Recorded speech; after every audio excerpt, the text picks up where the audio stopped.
अध्याय 3 कर्मयोग। अर्जुन उवाच ज्यायसि चेत् कर्मणस्ते मता बुद्धिर्जनार्दन तत्किं कर्मणि घोरे माम नियोजयसि केशव। अर्जुनले भन्नुभयो, हे जनार्दन, हे कृष्ण, हजुरको विचारमा यदि सकाम कर्मभन्दा बुद्धियोग नै ठुलो हो भने किन मलाई यो भयङ्कर युद्ध कार्यमा लगाउन चाहनुहुन्छ? अघिल्लो अध्यायमा भगवान श्रीकृष्णले आफ्ना घनिष्ठ मित्र अर्जुनलाई संसारको शोक सागरबाट उद्धार गर्नको लागि आत्माको स्वरूपको सम्बन्धमा विस्तारपूर्वक व्याख्या गर्नुभएको छ र बुद्धियोग वा कृष्ण भावना नै आत्मा साक्षात्कारको मार्ग हो भन्नुभएको छ। कहिलेकाहीँ गल्तीले कृष्ण भावनालाई अकर्मण्यताको रूपमा पनि लिने गरिन्छ र यस्तो गलत बुझाइ भएको मानिस नाम जपद्वारा पूर्ण रूपले कृष्ण भावना भावित हुने उद्देश्यले एकान्त ठाउँमा गएर बस्ने पनि गर्छन्। तर कृष्ण भावनामृत दर्शनको राम्रो ज्ञान नपाइकन एकान्तमा गएर नाम जप गर्नु ठिक होइन। यसो गर्दा अल्पज्ञ मानिसबाट सस्तो पूजा वा प्रशंसा पाउन सकिन्छ, तर आत्म उन्नति ठिकसँग हुँदैन। अर्जुनलाई पनि कृष्ण भावना वा बुद्धियोग भनेको त सक्रिय जीवनबाट सन्यास लिएर एकान्त ठाउँमा गई तपस्या गर्ने अभ्यास हो भन्ने लागेको थियो। अर्को शब्दमा अर्जुन कृष्ण भावनामा लाग्ने न्यू पारेर चतुरतापूर्वक युद्धबाट बच्न चाहनुहुन्थ्यो। तर निष्ठावान तथा इमान्दार शिष्य भएको हुनाले उहाँले यो कुरा आफ्ना गुरु श्रीकृष्णका समक्ष राख्नुभयो र उहाँसँग सबभन्दा उत्तम कार्यविधिको बारेमा जिज्ञासा गर्नुभयो। उहाँको त्यही जिज्ञासाको उत्तर दिँदै श्रीकृष्णले यो तेस्रो अध्यायमा कर्मयोगको अर्थात् कृष्ण भावना भावित कर्मको विस्तृत व्याख्या गर्नुभएको छ। व्यामि शृण्व वाक्यान् बुद्धिं मोहाय शिव मे तदेकिं वद निश्चित्य येन श्रेयो हमाप्नुयाम। हजुरका अनेक अर्थ लाग्ने उपदेशद्वारा मेरो बुद्धि अल्मलियो, त्यसैले निश्चित गरेर मलाई त्यही कुरा भन्नुहोस् जसबाट मेरो वास्तविक हित हुन्छ। अघिल्लो अध्यायमा भगवत गीताको प्रस्तावनाको रूपमा सांख्य योग, बुद्धि योग अर्थात् बुद्धिद्वारा इन्द्रिय नियन्त्रण, फलको चाहना नराखी कर्म गर्न र नव स्वीकारुको अवस्था जस्ता धेरै प्रकारका मार्गको व्याख्या भएको थियो। यी सबै कुरा त्यहाँ अलि अव्यवस्थित किसिमले प्रस्तुत गरिएको थियो। यसलाई बुझ्न र तदनुसार काम गर्न अझ बढी व्यवस्थित किसिमको मार्गदर्शन हुनु आवश्यक थियो। त्यसैले अर्जुनले यो सन्देह हुने खालको विषयवस्तुलाई अझ स्पष्ट पार्न खोज्नुभयो। यसो भएमा मात्र सर्वसाधारण मानिसले अपव्याख्यामा नपरी स्पष्ट कुरा बुझ्न सक्दछ। हुन त कृष्णले शब्दजालमा पारेर अर्जुनलाई अल्मल्याउन खोज्नु भएको होइन, तैपनि अर्जुनले जडतावश भनौँ वा सक्रिय सेवावश भनौँ कृष्ण भावनाको प्रक्रियालाई बुझ्न सक्नु भएन। अर्को शब्दमा भन्ने हो भने अर्जुनले यी प्रश्नहरू सोधेर भगवत गीताको रहस्यलाई गम्भीरतापूर्वक बुझ्न चाहने विद्यार्थीलाई स्पष्ट मार्ग देखाइदिनु भएको छ। श्री भगवान् उवाच लोकेऽस्मिन् द्विविधा निष्ठा पुरा प्रोक्ता मया नघ ज्ञानयोगेन साङ्ख्यानं कर्मयोगेन योगिनाम्। भगवानले भन्नुभयो, हे निष्पाप अर्जुन, मैले पहिल्यै भनिसकेँ, आत्मसाक्षात्कार गर्न चाहने व्यक्तिहरू दुई प्रकारका छन्। एक प्रकारका ज्ञानीहरू हुन् जो अनुभव सिद्ध दार्शनिक चिन्तनद्वारा भगवानलाई बुझ्न खोज्दछन्। अर्को प्रकारका भक्तहरू भक्ति सेवाद्वारा भगवानलाई जान्ने प्रयास गर्दछन्। यही गीताको दोस्रो अध्यायको 39औं श्लोकमा सांख्य योग र कर्मयोग वा बुद्धि योग यी दुई प्रकारका पद्धतिको व्याख्या भगवानले गर्नुभएको छ। यस श्लोकमा पनि भगवान त्यही विषयलाई अझ स्पष्टसँग व्याख्या गर्नुहुन्छ। पदार्थ र आत्माको स्वभावको विश्लेषणात्मक अध्ययन वा सांख्य योग दर्शन वा व्यवहारिक ज्ञानद्वारा विषय वस्तुलाई बुझ्न र चिन्तन गर्न चाहने व्यक्तिहरूका लागि हो। अर्का प्रकारका मानिसहरू दोस्रो अध्यायको 61औं श्लोकमा बयान गरिए जस्तै कृष्ण भावनामा रहेर काम गर्दछन्। दोस्रो अध्यायको 39औं श्लोकमा पनि भगवानले भन्नुभएको छ, बुद्धि योग वा कृष्ण भावनाको नियमद्वारा काम गर्ने व्यक्ति कर्मको बन्धनबाट मुक्त हुन सक्छ। यस पद्धतिमा अरू कुनै त्रुटि छैन। यस सिद्धान्तलाई 61औं श्लोकमा अझ स्पष्ट तरिकाले व्याख्या गरिएको छ। यो बुद्धि योग सम्पूर्ण रूपले भगवानमा विशेषतः कृष्णमा आश्रित छ र यही विधिद्वारा नै सबै इन्द्रियहरूलाई सजिलैसँग बसमा ल्याउन सकिन्छ। अत यी दुवै प्रकारका योग विधिहरू धर्म र दर्शनको रूपमा एक अर्कामा अन्योन्याश्रित छन्। दर्शन बिनाको धर्म भावुकता वा धर्मान्धता मात्र हुन्छ भने धर्म बिनाको दर्शन पनि मानसिक तर्क वितर्क मात्र बन्न पुग्छ। मानिसको अन्तिम लक्षण कृष्ण नै हुनुहुन्छ, किनभने निरन्तर परम सत्यको खोजी गरिरहने दार्शनिकहरू पनि अन्त्यमा कृष्ण भावना मृतमै पुग्दछन्। यसको उल्लेख पनि भगवत गीतामा पाइन्छ। परमात्मासँग आत्माको सम्बन्धको वास्तविक स्थिति बुझ्नु नै सम्पूर्ण योग पद्धतिको उद्देश्य हो।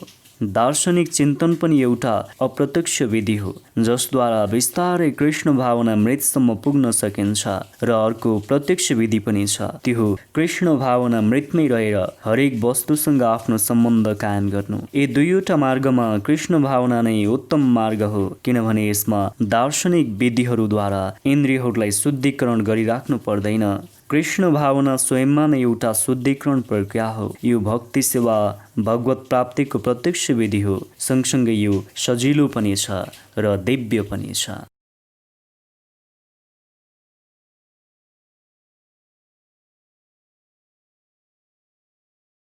न कर्मणाम नरं भान्नैष्कर्मयम् पुरुषस्नुते न च समन्यसनादेव सिद्धिं समधिगच्छति। मानिसले न त कर्मबाट विमुख भएर मात्रै कर्मफलबाट मुक्ति पाउन सक्छ, न त सन्यास वा त्यागद्वारा मात्रै जीवनको पूर्णता प्राप्त गर्न सक्दछ। भौतिकवादी मानिसको हृदयलाई पवित्र पार्नको लागि शास्त्रमा जे जस्ता कर्तव्य पालना गर्ने कुराको व्यवस्था गरिएको छ, ती सबै कर्तव्यहरू पालना गरेर हृदय पवित्र भएको व्यक्तिले मात्र सन्यास लिन सक्छ। हृदय शुद्ध नभइकन सन्यास ग्रहण गर्दा त्यसमा सफलता पाउन सकिँदैन। अनुभव सिद्ध दार्शनिकहरू भन्छन्, सन्यास ग्रहण गरेपछि वा सकाम कर्मबाट विरक्त भएपछि मानिस नारायण समाज नै भइहाल्दछ। तर यो सिद्धान्तलाई भगवान कृष्णले अनुमोदन गर्नुभएको छैन। हृदयलाई शुद्ध नपारिकन लिइने सन्यासले सामाजिक व्यवस्थामा असन्तुलन मात्र उत्पन्न गर्दछ। अर्कातिर आफ्ना निर्धारित कर्तव्य कर्महरू पूरा नगरिकनै पनि यदि कोही भगवानको दिव्य सेवामा लाग्छ भने त्यस क्षेत्रमा उसले जे जति उन्नति गर्न सक्छ त्यो भगवानद्वारा स्वीकार्य हुन्छ। बुद्धि योग स्वल्पमपश्य धर्मस्य त्रायते महतो भयात्, अर्थात् यस किसिमका नियमहरू अलिकति मात्र पालना गर्नाले पनि मानिस ठुलो भन्दा ठुलो कठिनाइबाट पार पाउन सक्ने हुन्छ।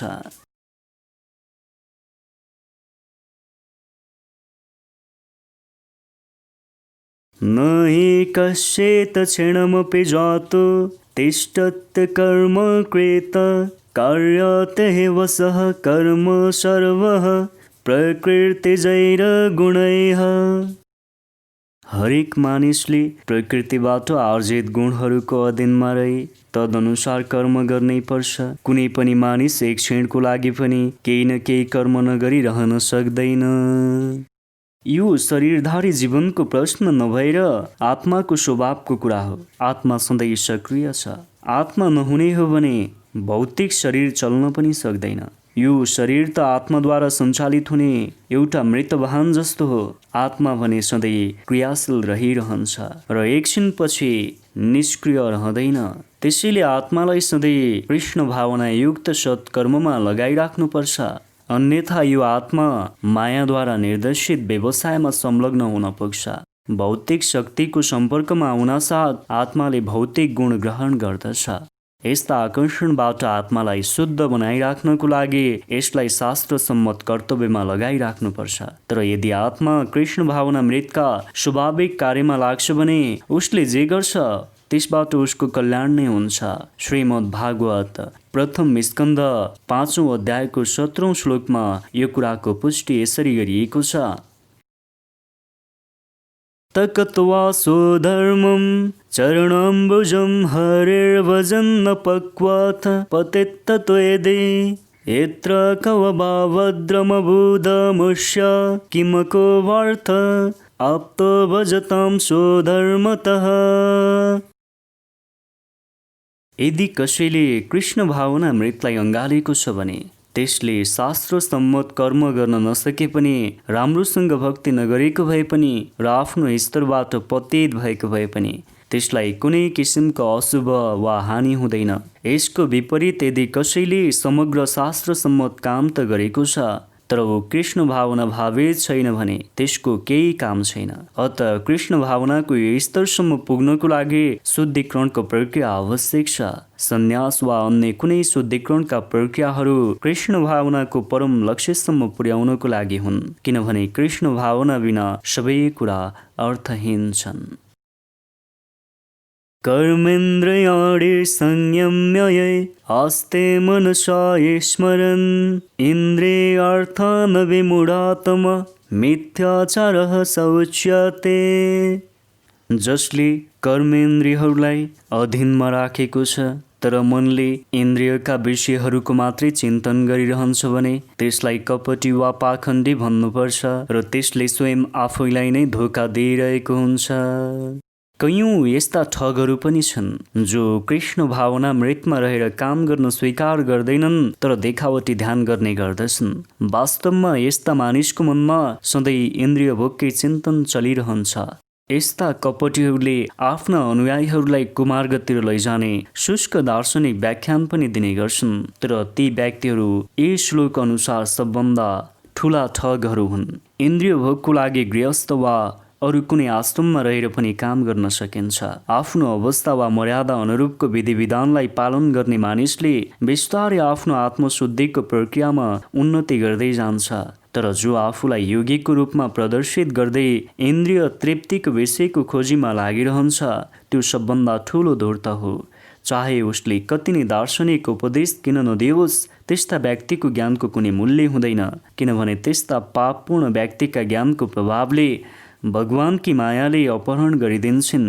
त्यस्ता ठगहरूको मन सधैँ अपवित्र रहन्छ, त्यसैले तिनीहरूका यौगिक ध्यानको पनि कुनै मूल्य रहँदैन।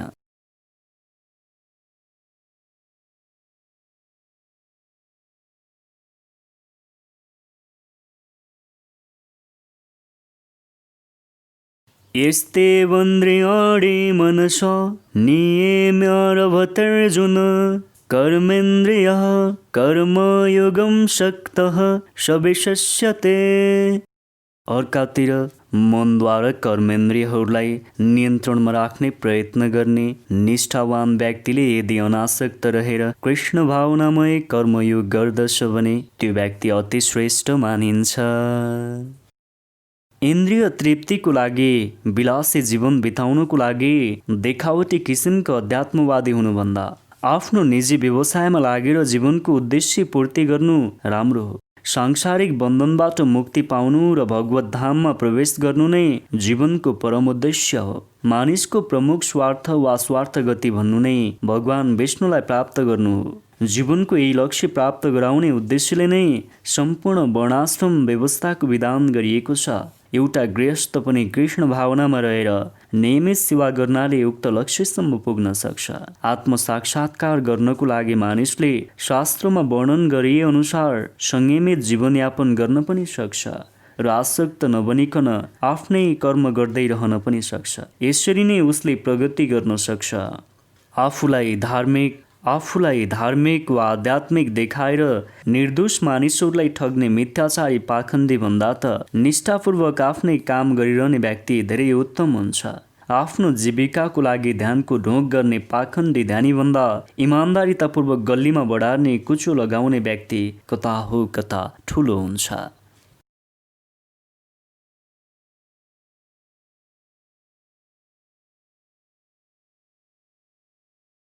नियतं कुरु कर्म त्वं कर्म ज्यायो ह्यकर्मणः शरीरयात्रापि च तेन प्रसिद्ध यद कर्मणः। तिमीले आफूलाई तोकिएको कर्म गर, कर्म नगर्नुभन्दा कर्म गर्नु उत्तम हो। काम नगरिकन तिमीले आफ्नो शरीरको पालन पोषण पनि गर्न सक्दैनौ। कयौँ यस्ता छदम्भेशी देखावटी ध्यानीहरू छन् जसले आफूलाई उच्च कुलीन भएको मिथ्या वर्णन गर्छन् र कयौँ यस्ता ठुला ठुला व्यवसाय व्यक्तिहरू छन् जसले आध्यात्मिक जीवनमा प्रगति गर्नको लागि सबै कुरा त्यागिदिएको धाक लगाएर आफूलाई ठुलो देखाउन चाहन्छन्। तर भगवान कृष्णले अर्जुन यस्ता प्रकारका मिथ्याचारी बनुन् भन्ने चाहनुहुन्न थियो। उहाँ त अर्जुनले क्षत्रियका लागि निर्धारित गरिएका कर्तव्य नै गरून् भन्ने चाहनुहुन्थ्यो। अर्जुन एक गृहस्थ र एक सेनापति पनि हुनुहुन्थ्यो। त्यसैले अर्जुनका लागि एउटा गृहस्थ क्षेत्रीयको लागि निर्धारित धार्मिक कर्तव्यहरू पालन गर्नु नै राम्रो हुन्थ्यो। यस किसिमका नियत कर्म गर्नाले सांसारिक मानिसको हृदय बिस्तारै शुद्ध र सफा हुँदै जान्छ र ऊ एक दिन भौतिक कल्मशहरूबाट मुक्त हुन पुग्छ। जीवन निर्वाहको लागि गरिने त्यस किसिमको तथाकथित त्यागलाई न त भगवानले नै मन पराउनुहुन्छ न त कुनै शास्त्रले नै अनुमोदन गर्दछ। जेसुकै भए पनि मानिसले शरीर र आत्माको रक्षाको लागि केही न केही काम त गर्नै पर्छ। भौतिक वासना वा प्रपञ्चहरूबाट शुद्ध नभइकन अनुत्तरदायी ढङ्गले कर्म गर्न छोड्नु हुँदैन। यस भौतिक जगतका प्राय सबै व्यक्ति भौतिक प्रकृतिमाथि आफ्नो प्रभुत्व कायम गर्ने वा इन्द्रिय तृप्ति गर्ने अपवित्र प्रवृत्तिहरूबाट ग्रस्त रहन्छन्। यस किसिमका दूषित प्रवृत्तिहरू शुद्ध हुनु आवश्यक छ। निर्धारित कर्मद्वारा आफ्ना प्रवृत्तिहरूलाई शुद्ध नपारिकन मानिसले तथाकथित अध्यात्मवादी बन्ने प्रयास गर्नु हुँदैन र आफ्ना सम्पूर्ण कर्महरू छोडेर अर्काको भरमा बाँच्ने कोसिस पनि गर्नु हुँदैन।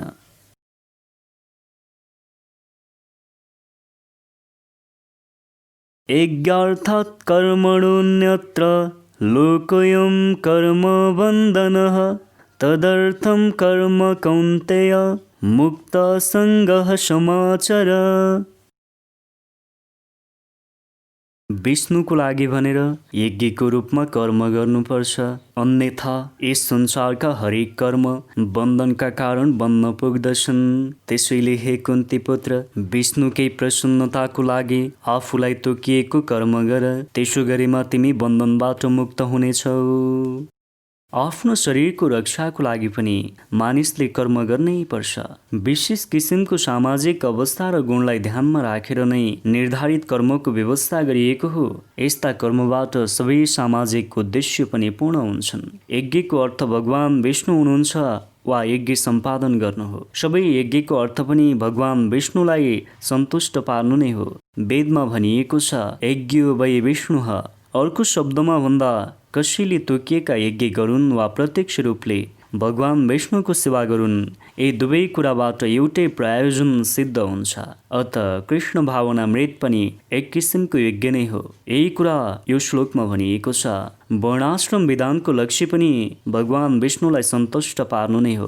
वर्णाश्रम चारवता पुरुषेण परः पुमान् विष्णुराराध्यते। विष्णु पुराण 3:8 मा यो कुरा भनिएको छ। त्यसैले भगवान विष्णुको प्रसन्नताको लागि काम गर्नुपर्छ। यसबाहेक यो संसारमा गरिने सबै कामहरू बन्धनका कारणहरू हुन्छन्, किनभने राम्रो र नराम्रो दुवै किसिमका कर्मका आफ्ना फल हुन्छन् र यस किसिमका कर्मफलले कर्म गर्ने कर्तालाई बन्धनमा पारिदिन्छ। त्यसैले कृष्ण विष्णुलाई खुसी गराउनको लागि मानिसले कृष्ण भावनामा रहेर कर्म गर्नुपर्छ। यस्तो कर्म गर्दा गर्दै मानिस मुक्त अवस्थामा पुग्छ। यही नै काम गर्ने महान कला हो। यस पद्धतिको सुरुमा एउटा अति कुशल मार्गदर्शकको आवश्यकता हुन्छ। त्यसैले या भगवान कृष्णका भक्तको विशिष्ट मार्गदर्शनमा रहेर नै मानिसले परिश्रमपूर्वक कर्म गर्नुपर्छ या स्वयं भगवानकै प्रत्यक्ष निर्देशनमा रहेर कर्म गर्नुपर्छ। भगवानका प्रत्यक्ष निर्देशनमा रहेर काम गर्ने अवसर अर्जुनले पाउनु भएको थियो। आफ्ना इन्द्रिय तृप्तिको लागि भनेर कुनै पनि काम गरिनु हुँदैन, बरु प्रत्येक काम भगवान श्रीकृष्णको सन्तुष्टिको लागि गरिनुपर्छ। यस्तो अभ्यासले मानिसलाई कर्मफलको बन्धनबाट रक्षा गर्ने मात्र नभएर उसलाई बिस्तारै भगवानका दिव्य प्रेमाभक्तिको स्तरसम्म पुर्याउँदछ र यसले मानिसलाई भगवत धामसम्म पुर्याउँदछ।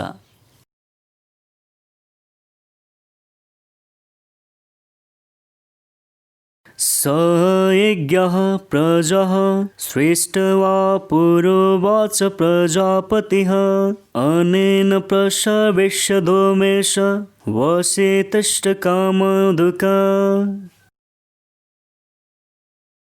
सृष्टिको सुरुमा समस्त प्राणीहरूका स्वामी प्रजापति ब्रह्माले विष्णुको लागि यज्ञको सृष्टि गर्नुभयो र साथमा मानिस तथा देवताको पनि सृष्टि गर्नुभयो र आशीर्वाद दिँदै भन्नुभयो, तिमीहरू यो यज्ञबाट सुखी रहनेछौ, किनभने यज्ञ गर्नाले तिमीहरूले आनन्दपूर्वक बाँच्नको लागि चाहिने हरेक वस्तु पाउनेछौ र अन्त्यमा मुक्ति पनि पाउनेछौ।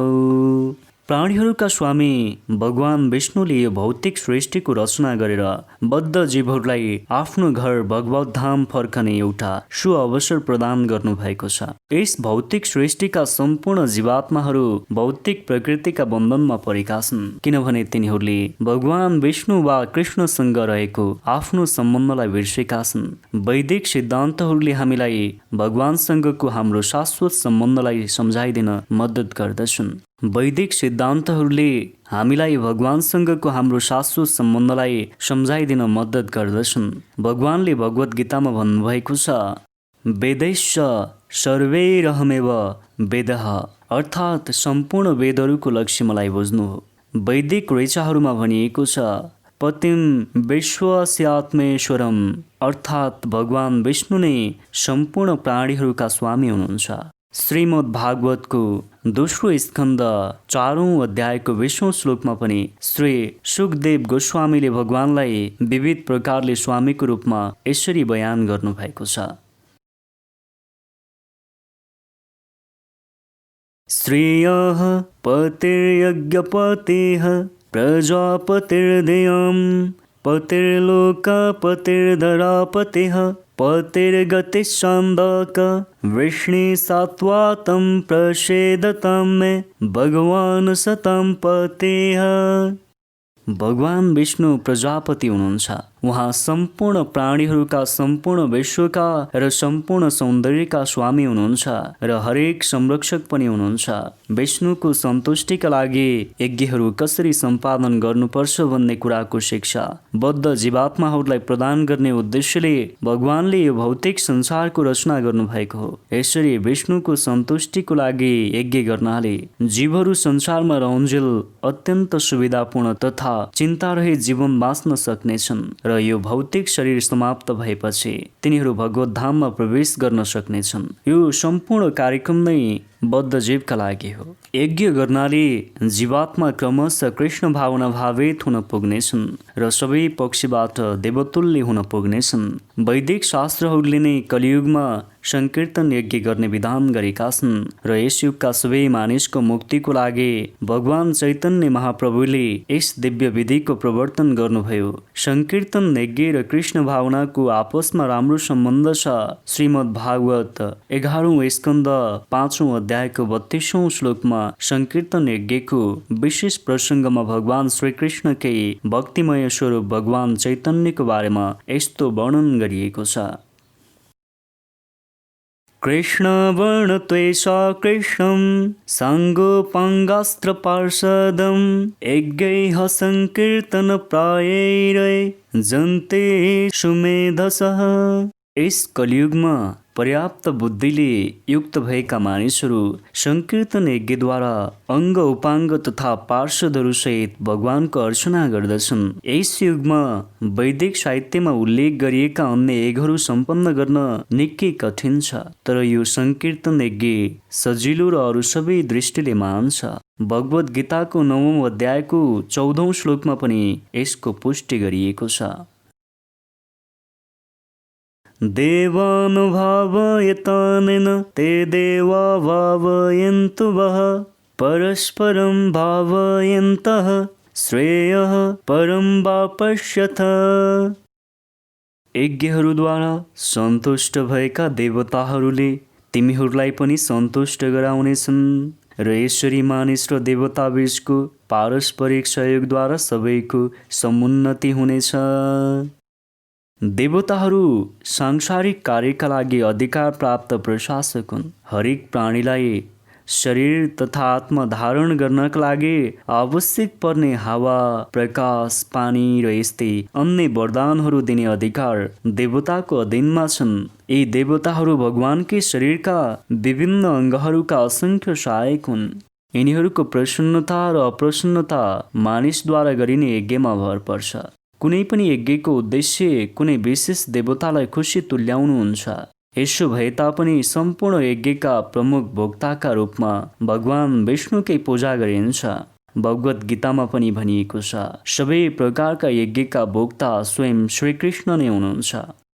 भोक्तारम यज्ञ तपसाम। अत सम्पूर्ण यज्ञहरूको मुख्य प्रयोजन यज्ञपति कृष्णलाई प्रसन्न तुल्याउनु हो। जब यी यज्ञहरू राम्ररी सम्पन्न हुन्छन्, विभिन्न विभागका प्रमुख भएर रहेका देवताहरू स्वत प्रसन्न हुन्छन् अनि प्राकृतिक उत्पादनको आपूर्तिमा कुनै कमी हुन पाउँदैन। यज्ञहरू गर्नाले अरू पनि धेरै फाइदाहरू हुन्छन्। अन्ततगत्वा यज्ञले मानिसलाई सांसारिक बन्धनबाट मुक्ति मार्गतिर पनि लैजान्छ। यज्ञ गर्नाले मानिसका सबै क्रियाकलापहरू शुद्ध हुन्छन्। वेदहरूमा पनि यस कुराको उल्लेख गरिएको छ। आहार शुद्धौ सत्त्व शुद्धिः सत्त्वौ शुद्धौ ध्रुवा स्मृति स्मृति लम्बे सर्वग्रन्थिनां विप्र मोक्ष। यज्ञ गर्नाले मानिसको आहार खानेकुरा शुद्ध हुन्छ। शुद्ध भोजन गर्नाले मानिसको जीवन नै शुद्ध हुन पुग्छ। जीवन शुद्ध भएपछि मस्तिष्कका सूक्ष्म तन्तुहरू शुद्ध हुन्छन्। यसरी जब मानिसको स्मृति शुद्ध हुन्छ अनि ऊ आफ्नो मुक्तिको बारेमा विचार गर्न थाल्छ। यी सबै कुरा मिलेर मानिसलाई कृष्ण भावनातिर उन्मुख गराउँछन् र यही नै वर्तमान समाजका लागि सबभन्दा आवश्यक कुरा हो। इष्टानुभोगान् हि वा देवा दास्यन्त यज्ञभावितः तैर्दत्तान् प्रदायन्तेयो यो भुङ्क्तेस्तेन एव सः। जीवनका विभिन्न आवश्यकताहरू पूर्ति गर्ने अधिकार पाएका देवताहरूले यज्ञद्वारा सन्तुष्ट भएर तिम्रा सबै आवश्यकताहरू पूर्ति गरिदिनेछन्। तर जसले देवताहरूद्वारा प्रदत्त भोग्य सामग्रीहरू उनीहरूलाई अर्पण नगरी भोग्दछ त्यो चोर नै हो। देवताहरू भनेका उपभोग्य सामग्रीको आपूर्ति गर्नको लागि भगवान विष्णुद्वारा नियुक्त गरिएका प्रतिनिधि हुन्। निर्धारित यज्ञहरू सम्पन्न गरेर तिनलाई सन्तुष्ट पार्नुपर्छ। वेदमा अलग अलग किसिमका देवताहरूको लागि अलग अलग किसिमका यज्ञहरू सम्पादन गर्ने विधि दिएका छन्। तर अन्त्यमा ती सबै कुरा भगवान विष्णुमा नै समर्पित हुनेछन् भनिएको छ। जसले भगवानलाई जानेको छैन तिनीहरूका लागि देव यज्ञ गर्ने विधान छ। यज्ञकर्ताका भिन्न भिन्न भौतिक गुण अनुरूप नै भिन्न भिन्न किसिमका यज्ञहरू गर्ने विधान वेदमा छ। विभिन्न प्रकारका देवताहरूको पूजा त्यही गुणकै आधारमा गरिन्छ।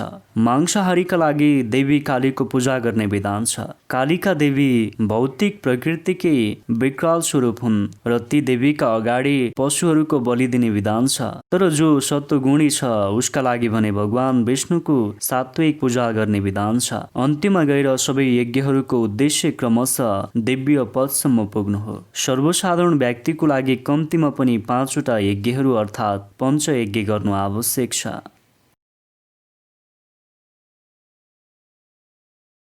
जीवनमा आवश्यक पर्ने सम्पूर्ण पदार्थहरू भगवानकै प्रतिनिधि देवताहरूद्वारा परिपूर्ति हुन्छ भन्ने कुरा हामीले बुझ्नुपर्छ। कसैले कुनै कुराको सिर्जना गर्नै सक्दैन। उदाहरणको लागि मानव समाजकै भोज्य पदार्थहरूलाई लिन सकिन्छ। यी खाद्य पदार्थहरूमा शाकाहारीहरूका लागि अन्न, फल, साग, दूध, चिनी आदि वस्तुहरू छन् र मांसाहारीका लागि मासु आदि वस्तुहरू छन्। तर यीमध्ये कुनै पनि वस्तुको सृजना मानिसले गर्न सक्दैन। त्यस्तै एउटा अर्को उदाहरण लिउँ। जीवनको लागि नभई नहुने ताप, प्रकाश, पानी, हावा आदि कुनै पनि वस्तु मानिसले बनाउन सक्दैन। परमेश्वर नहुने हो भने न त पर्याप्त सूर्यको प्रकाश पाउन सकिन्छ, न चन्द्रमाको प्रभाव देख्न सकिन्छ, न त बिहानको ताजा हावा नै पाउन सकिन्छ। यी कुराहरू नभए मानिस बाँच्नै पनि सक्दैन। यसबाट के स्पष्ट हुन्छ भने हाम्रो सम्पूर्ण जीवन भगवानद्वारा दिएका वस्तुमा आधारित छ। यहाँसम्म कि हाम्रा उत्पादन केन्द्रहरूका लागि चाहिने अनेक कच्चा पदार्थहरू, धातु, गन्धक, पारो, म्याङ्गनिज र अन्य कुनै वस्तु पनि भगवानकै प्रतिनिधिले हामीलाई उपलब्ध गराउँदछन्। यी वस्तुहरूको राम्रो सदुपयोग गरेर हामी आत्म साक्षात्कारको लागि आफूलाई सक्षम र स्वस्थ बनाउन सकौँ, जसबाट जीवनको परम लक्ष्य अर्थात् भौतिक जीवन सङ्घर्षबाट मुक्ति पाउन सकौँ। यही उद्देश्य राखेर भगवानले यी वस्तुहरू हामीलाई उपलब्ध गराउनु भएको हो। यज्ञानुष्ठानहरू सम्पन्न गर्दै गएमा मानव जीवनको यो लक्ष्य पूरा हुन सक्छ। यदि जीवनको वास्तविक उद्देश्यलाई नै बिर्सिएर इन्द्रिय तृप्ति मात्र गर्ने उद्देश्यले भगवानका प्रतिनिधिहरूबाट वस्तुहरू ग्रहण गर्दै गयौँ भने हामी यो संसारमा झन्झन बढी फस्दै जान्छौँ। यसो गरेमा हामी चोर हुनेछौँ र प्रकृतिको विधानद्वारा दण्डित हुन पुग्नेछौँ। सृष्टिको उद्देश्य वास्तवमा यो होइन। चोरहरूको समाज कहिल्यै पनि सुखी रहन सक्दैन, किनभने उनीहरूको कुनै जीवनको लक्ष्य नै हुँदैन। स्थूल भौतिकवादी चोरहरूका जीवनको कुनै परम लक्ष्य नै हुँदैन। तिनीहरू मात्र इन्द्रिय तृप्तिको लागि निर्देशित हुन्छन्। तिनीहरूलाई कसरी यज्ञ गर्नुपर्छ भन्ने कुराको कुनै जानकारी हुँदैन। भगवान चैतन्य महाप्रभुले यज्ञहरू सम्पन्न गर्ने सबभन्दा सजिलो तरिकाको उद्घाटन गर्नुभएको छ। त्यो हो संकीर्तन यज्ञ। यो संकीर्तन यज्ञ कृष्ण भावनाको सिद्धान्त अपनाउने जोसुकैले पनि सम्पन्न गर्न सक्दछ।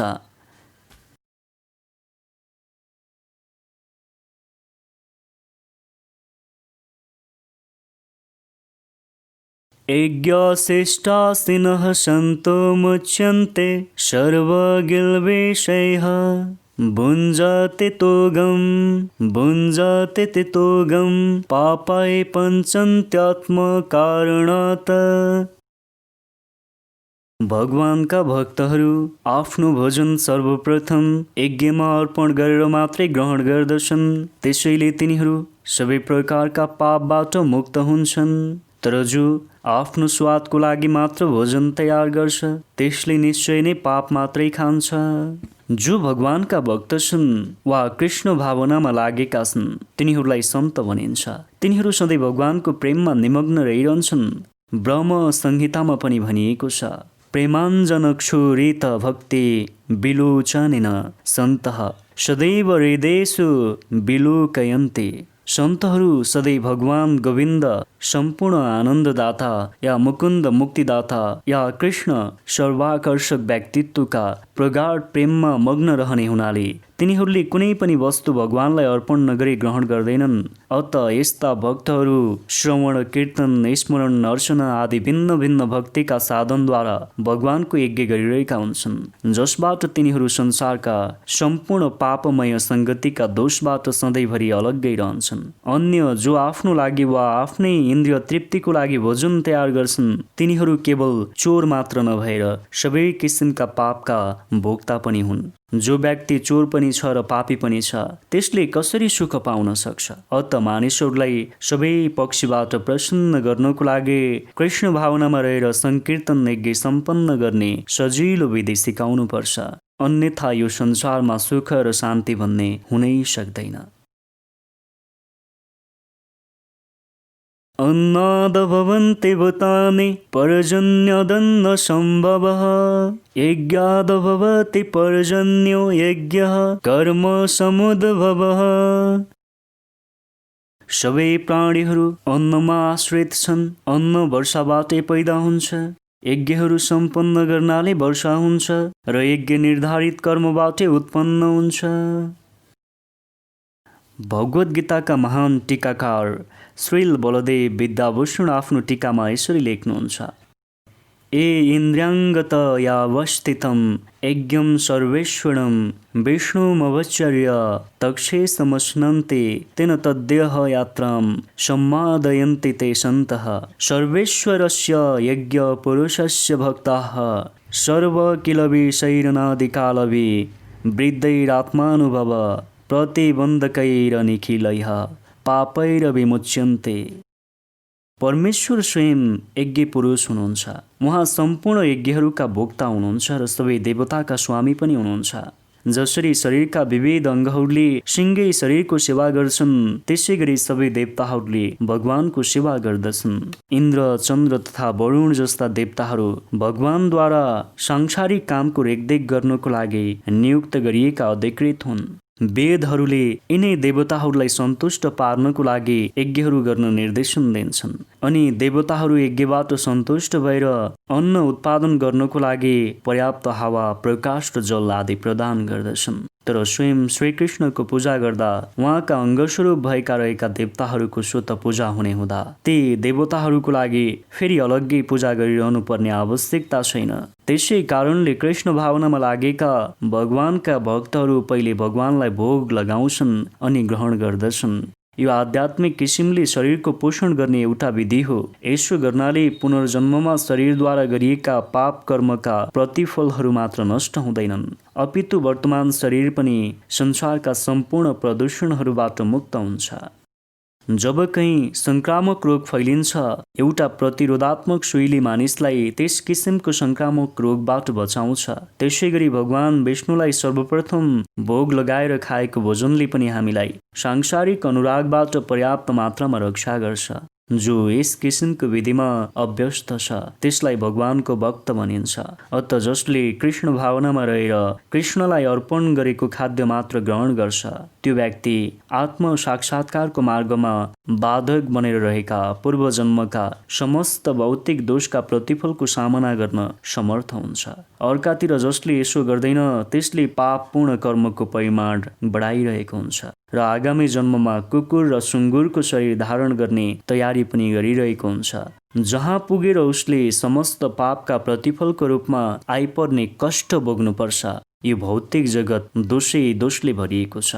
जसले भगवान विष्णुको प्रसाद ग्रहण गरेर आफूलाई बचायो त्यो व्यक्ति सांसारिक दोषहरूको आक्रमणबाट बच्यो, र जसले यसो गर्दैन त्यो त्यस्तै भौतिक दोषको विषय बन्न पुग्छ। अन्न तथा सागसब्जी नै मानिसका वास्तविक खाद्य पदार्थ हुन्। मानिसहरू विभिन्न किसिमका अन्न, सागसब्जी तथा फलफुल इत्यादि खाने गर्छन् भने पशुहरू अन्नका चोकर, साग, घाँस र रुख बिरुवा इत्यादि खाने गर्छन्। माछा मासु खान अभ्यस्त भएका मानिसले पनि वनस्पतिकै उत्पादनमा भर पर्नुपर्छ, किनभने पशुहरूको आहार वनस्पति नै हो। यसरी आखिरमा गएर हामी खेतबारीमै हुने उत्पादनमा भर पर्नुपर्छ, ठुला कारखानाहरूको उत्पादनमा होइन। खेतबारीमा हुने उत्पादन आकाशबाट हुने पर्याप्त वर्षामा भर पर्छ। यस किसिमको वर्षाको नियन्त्रण गर्दछन् इन्द्र, सूर्य, चन्द्रमा आदि देवताहरूले। ती देवताहरू सबै भगवानका सेवक हुन्। यज्ञद्वारा भगवान प्रसन्न हुनुहुन्छ। जसले यज्ञ आदि गर्दैन त्यसले अभावको सामना गर्नुपर्छ। यही हो प्रकृतिको नियम। यज्ञ, खास गरी संकीर्तन यज्ञ नै यो कलियुगको लागि तोकिएको छ। अत खाद्यान्न आपूर्तिको अभावबाट बच्नको लागि पनि हामीले यज्ञ गर्नै पर्छ। कर्म ब्रह्मोद्भवं वेदे ब्रह्माक्षर समुद्भवं तस्मात् सर्वगतं ब्रह्म नित्यं यज्ञ प्रतिष्ठितम्। वेदमा यज्ञ आदि नियमित कर्महरूको विधान छ र वेदहरू साक्षात् भगवानबाट उत्पन्न भएका हुन्। त्यसैले सर्वव्यापी ब्रह्म शाश्वत रूपले यज्ञ कर्महरूमा नै अवस्थित हुनुहुन्छ। यस श्लोकमा यज्ञका लागि कर्म वा कृष्णको सन्तुष्टिको लागि मात्र कर्म गर्नु आवश्यक रहेको कुरामा धेरै जोड दिएको छ। यदि हामीले यज्ञ पुरुष विष्णुको सन्तुष्टिको लागि कर्म गर्ने हो भने उक्त कर्मको निर्देशन हामीले ब्रह्म वा दिव्य वेदहरूबाट प्राप्त गर्नुपर्छ। वेदहरू भनेका कर्मलाई निर्देशित गर्ने संहिता हुन्। वेदको निर्देशन बिना गरिने कर्मलाई विकर्म वा अनधिकृत कर्म वा पापपूर्ण कर्म भनिन्छ। अत कर्मफलबाट बच्नको लागि सधैँ वेदहरूबाटै निर्देशन लिएर काम गर्नुपर्छ। जसरी सामान्य जीवनमा रहँदा राज्यको निर्देशन अनुसारको काम गर्नुपर्छ, त्यसै गरी विशिष्ट जीवनमा भगवानको राज्यको निर्देशन अनुसार कर्म गर्नुपर्छ। वेदमा रहेका यस्ता निर्देशनहरू स्वयं भगवानको श्वासबाट उत्पन्न भएका हुन् भनिएको छ। अस्य महत्त्वभूतस्य निश्वासितम् एतद् यद ऋग्वेदे यजुर्वेदः सामवेदोऽथर्वाङ्गिरसः। चार वेदहरू क्रमशः यजुर्वेद, ऋग्वेद, सामवेद र अथर्ववेद भगवानका श्वासबाट उत्पन्न भएका हुन्। बृहदारण्यकोपनिषद 4, 5, 11 ब्रह्म संहितामा भनिए अनुसार भगवान सर्वशक्तिमान हुनुभएकोले उहाँ श्वासद्वारा बोल्न सक्नुहुन्छ। आफ्ना हरेक इन्द्रियद्वारा सबै इन्द्रियको काम गर्न सक्नुहुन्छ। भगवान निश्वासद्वारा बोल्न सक्नुहुन्छ। आँखाहरूद्वारा गर्भधान गराउन सक्नुहुन्छ। वास्तवमा भनिएको पनि छ, भगवानले प्रकृतिमाथि दृष्टिपात गर्नुभयो र समस्त जीवलाई जन्माउनुभयो। भौतिक प्रकृतिका गर्भमा बद्ध जीवलाई स्थापित गरिसकेपछि वा जन्माइसकेपछि भगवानले ती बद्ध आत्मालाई वैदिक ज्ञानको रूपमा आफ्ना निर्देशनहरू दिनुभयो, जसका लागि माध्यमबाट उनीहरू फेरि आफ्नो घर भगवत धाममा फर्किन सकुन्। हामीले सधैँभरि के कुरा सम्झिरहनुपर्छ भने भौतिक प्रकृतिमा रहेका सबै बद्ध जीवात्माहरू सांसारिक मोज मज्जातिर आकर्षित हुन्छन्, तर वैदिक निर्देशन अनुसार कसरी तयार पारिएको छ भने यसको पालन गर्नाले मानिस आफ्ना विकृत इच्छाहरूलाई सन्तुष्ट गरेर र तथाकथित सांसारिक भोग पूरा गरेर भगवानका समीपमा आउन सक्छन्। बद्ध आत्माले मुक्ति प्राप्त गर्ने यो एउटा अवसर हो। त्यसैले बद्ध आत्माहरूले कृष्ण भावना भावेद भएर यज्ञ विधिको पालन गर्ने प्रयत्न गर्नै पर्छ। वैदिक निर्देशनहरूको पालन गर्न नसक्नेले पनि कृष्ण भावनाका सिद्धान्तहरूलाई ग्रहण गर्न सक्छन् र यसले पनि मानिसलाई वैदिक यज्ञहरू सम्पन्न गरेर पुगिने ठाउँमा पुर्याउँदछ। एवं प्रवर्तितं चक्रं नानुवर्तयति यः अघायुरिन्द्रियारामो मुगं पार्थ सजीवते। प्रिय अर्जुन, जसले मानव जीवनमा वेदहरूद्वारा यसरी स्थापित यज्ञ चक्रको अनुसरण गर्दैन त्यसले आफूलाई पक्कै पनि पापपूर्ण जीवनतिर लैजान्छ। केवल इन्द्रियहरूको सन्तुष्टिको लागि मात्र बाँच्ने यस्ता व्यक्तिको जीवन नै व्यर्थ छ। कठोर परिश्रम गर र इन्द्रिय तृप्तिको आनन्द भोग भन्ने सांसारिक दर्शनलाई भगवानले यहाँ निन्दा गर्नुभएको छ। अत जसले यो भौतिक संसारको भोग गर्न चाहन्छ त्यसले माथि चर्चा गरिएको यज्ञ चक्र सम्पन्न गर्नु अत्यन्त आवश्यक छ। जसले उपरोक्त विधि विधानको पालन गर्दैन त्यसले अझ बढी उपेक्षित वा तिरस्कृत भएर अत्यन्त कष्टपूर्ण जीवन बिताउनु पर्छ। प्रकृतिको नियम अनुसार प्राप्त भएको यो मनुष्य शरीरको प्रमुख लक्ष्य कर्मयोग, ज्ञान योग वा भक्ति योग यी 3 मार्गमध्ये कुनै एउटा मार्गको अवलम्बन गरेर आत्म साक्षात्कार गर्नु हो। पाप र पुण्यको सीमा भन्दा माथि उठिसकेका योगीको निमित्त दृढतापूर्वक तोकिएका यज्ञहरू सम्पन्न गर्नै पर्ने आवश्यकता छैन। तर इन्द्रिय तृप्तिमै संलग्न रहेका व्यक्तिको लागि भने आत्मशुद्धिका लागि माथि चर्चा गरिएको यज्ञ चक्र पूरा गर्नु आवश्यक छ। कर्म धेरै प्रकारका छन्। कृष्ण चेतनामा नलागेका मानिसहरू विषय चेतनामा लाग्दछन्, त्यसैले तिनीहरूलाई पुण्य कर्म गर्नु आवश्यक हुन्छ। यो यज्ञ चक्रको पद्धति कस्तो प्रकारले तयार पारिएको छ भने विषय वासनामा लागेका मानिसहरू पनि त्यस्ता विषयको प्रतिफलमा नअल्झिकन आफ्नो इच्छा पूर्ति गर्न सक्छन्। संसारको सम्पन्नता हाम्रो आफ्नो प्रयासमा निर्भर नभएर भगवानको आधारभूत व्यवस्थामा निर्भर छ र यो कार्य प्रत्यक्ष रूपले देवताहरूले सम्पन्न गर्दछन्। त्यसैले वेदमा उल्लेख गरिएका देवताहरूलाई लक्ष्य गरेर यज्ञहरू गरिन्छन्। यो पनि अप्रत्यक्ष रूपमा कृष्ण भावनाकै अभ्यास हो, किनभने जसले यज्ञ सम्पादनको कार्यमा दक्षता प्राप्त गर्दछ त्यो अवश्य कृष्ण भावना भावेद भइहाल्छ। तर यदि कुनै व्यक्ति यज्ञहरू सम्पन्न गरेर पनि कृष्ण भावना भावेद हुन सक्दैन भने त्यस्ता व्यक्तिको लागि यज्ञ गर्ने कार्य मात्र एउटा आचार संहिता बन्न पुग्दछ। अत मानिसले आफ्नो उन्नतिलाई आचार संहिताको स्तरसम्म मात्र सीमित राख्नु हुँदैन। कृष्ण भावना प्राप्त गर्नको लागि त्योभन्दा पर पुग्नुपर्छ।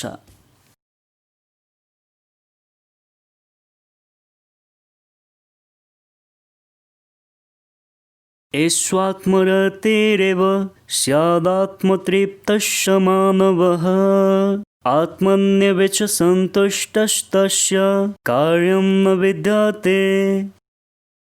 तर जो आफैमा आनन्दित छ जसको जीवन नै आत्मसाक्षात्कारपूर्ण छ र जो आफैमा सन्तुष्ट छ, त्यस्ता पूर्णतया तृप्त भएका व्यक्तिको लागि कुनै पनि कर्तव्य बाँकी रहन्न। जो व्यक्ति पूर्णतया कृष्ण भावना भावित छ र कृष्ण भावनामा रहेर गरिएका कामबाट पूर्णतया सन्तुष्ट छ, त्यस्ता व्यक्तिको लागि गर्नुपर्ने कुनै कर्तव्य बाँकी रहँदैन। कृष्ण भावना भावित व्यक्तिभित्रका सम्पूर्ण नास्तिकता वा पाप सफा भइरहेका हुन्छन्, जुन कुरा हजारौं यज्ञहरूका प्रभावले मात्र हुन सम्भव छ। यस प्रकार चेतनाको शक्तिद्वारा मानिस भगवानसँग रहेका आफ्ना शाश्वत सम्बन्धको स्थितिप्रति, यस प्रकार चेतनाको शुद्धिद्वारा मानिस भगवानसँग रहेको आफ्नो शाश्वत सम्बन्धको स्थितिप्रति पूर्ण विश्वस्त हुन जान्छ। यसरी भगवानको कृपाद्वारा उसका कामहरू आफै प्रकाशित हुन्छन्। यस अवस्थामा वैदिक उपदेशको पालना गर्नुपर्ने बाध्यता पनि उसलाई हुँदैन। यस किसिमको व्यक्तिले भौतिक क्रियाकलापप्रति रुचि राख्दैन र सुरा सुन्दरी र यस्तै अन्य प्रलोभनयुक्त भौतिक व्यवस्थाबाट पनि उसले कुनै आनन्द पाउनै सक्दैन। नैव तस्य कृतेनार्थो न कृतेनः कश्चन न चास्य सर्वभूतेषु कस्येदर्थव्यपाश्रयः। आत्मा राम पुरुषलाई न त कुनै निर्धारित कर्तव्य गर्नै पर्ने बाध्यता हुन्छ, न त यस किसिमको कार्य सम्पन्न नगर्नुको पछाडि कुनै कारण नै हुन्छ। उसलाई त कुनै अरू जीवात्मामाथि निर्भर रहने आवश्यकता समेत पर्दैन। आत्म साक्षात्कार गरिसकेका व्यक्तिको लागि कृष्ण भावनामा रहेर कर्म गर्नु बाहेक अर्को कुनै पनि कर्तव्य पालन गर्नुपर्ने बाध्यता छैन। यो कृष्ण भावना भनेको निष्क्रियता वा अकर्मण्यता होइन। यो कुरा आगामी श्लोकमा भनिनेछ। कृष्ण भावना भावित व्यक्तिले कुनै पनि व्यक्तिको आश्रय लिँदैन, चाहे त्यो मानिस होस् या देवता। कृष्ण भावनामा रहेर उसले जे गर्छ त्यही नै उसको पर्याप्त कर्तव्य हुन जान्छ। तस्मादसक्तः सततं कार्यं कर्म समाचर असक्तो ह्याचरन् कर्म परमाप्नोति पुरुषः। कर्मफलमा आसक्ति नराखिकन नै मानिसले निरन्तर आफ्नो कर्म गर्दै जानुपर्छ। आसक्ति नराखिकन कर्म गर्नाले मानिसले परम पुरुषलाई प्राप्त गर्दछ। भक्तहरूको लागि परमेश्वर भनेका भगवान हुनुहुन्छ र निराकारवादीहरूको लागि परमेश्वर भनेको मुक्ति हो। अत जसले राम्रो मार्गदर्शन प्राप्त गरेर कर्मफल प्रति अनासक्त रहेर कृष्णको लागि काम गर्छ वा कृष्ण भावनामा रहेर काम गर्छ, त्यसले निश्चय नै जीवनको परम लक्ष्य प्राप्तिका दिशामा प्रगति गर्छ। कृष्णको इच्छा पूर्ण गर्नुको लागि अर्जुनलाई कुरुक्षेत्रको युद्ध मैदानमा युद्ध गर्न भनिएको हो, किनभने कृष्ण अर्जुनले युद्ध गरून् भन्ने चाहनुहुन्थ्यो। असल व्यक्ति हुन खोज्नु र हिंसक हुन खोज्नु पनि व्यक्तिगत आसक्ति हो, तर फलको आसक्ति नराखिकन कर्म गर्नु चाहिँ भगवानका लागि कर्म गर्नु हो। परमात्माका लागि गरिने कर्म उत्तम कोटिको पूर्ण कर्म हो, जसको समर्थन स्वयं भगवान श्रीकृष्णले पनि गर्नुभएको छ। निर्धारित यज्ञ जस्ता वैदिक अनुष्ठानहरू इन्द्रिय तृप्तिका लागि गरिने दूषित कर्महरूको शुद्धिको लागि सम्पन्न गरिन्छन्, तर कृष्ण भावनामय कर्महरू राम्रा र नराम्रा कर्मफलहरू भन्दा माथि हुन्छन्। कृष्ण भावना भावित व्यक्तिमा कर्मफलको आसक्ति अलिकति पनि हुँदैन। उसले त केवल कृष्णको लागि मात्र कर्म गर्छ। ऊ सबै किसिमका क्रियाकलापमा लागेको हुन्छ, तैपनि फलप्रति पूर्णतया अनासक्त हुन्छ।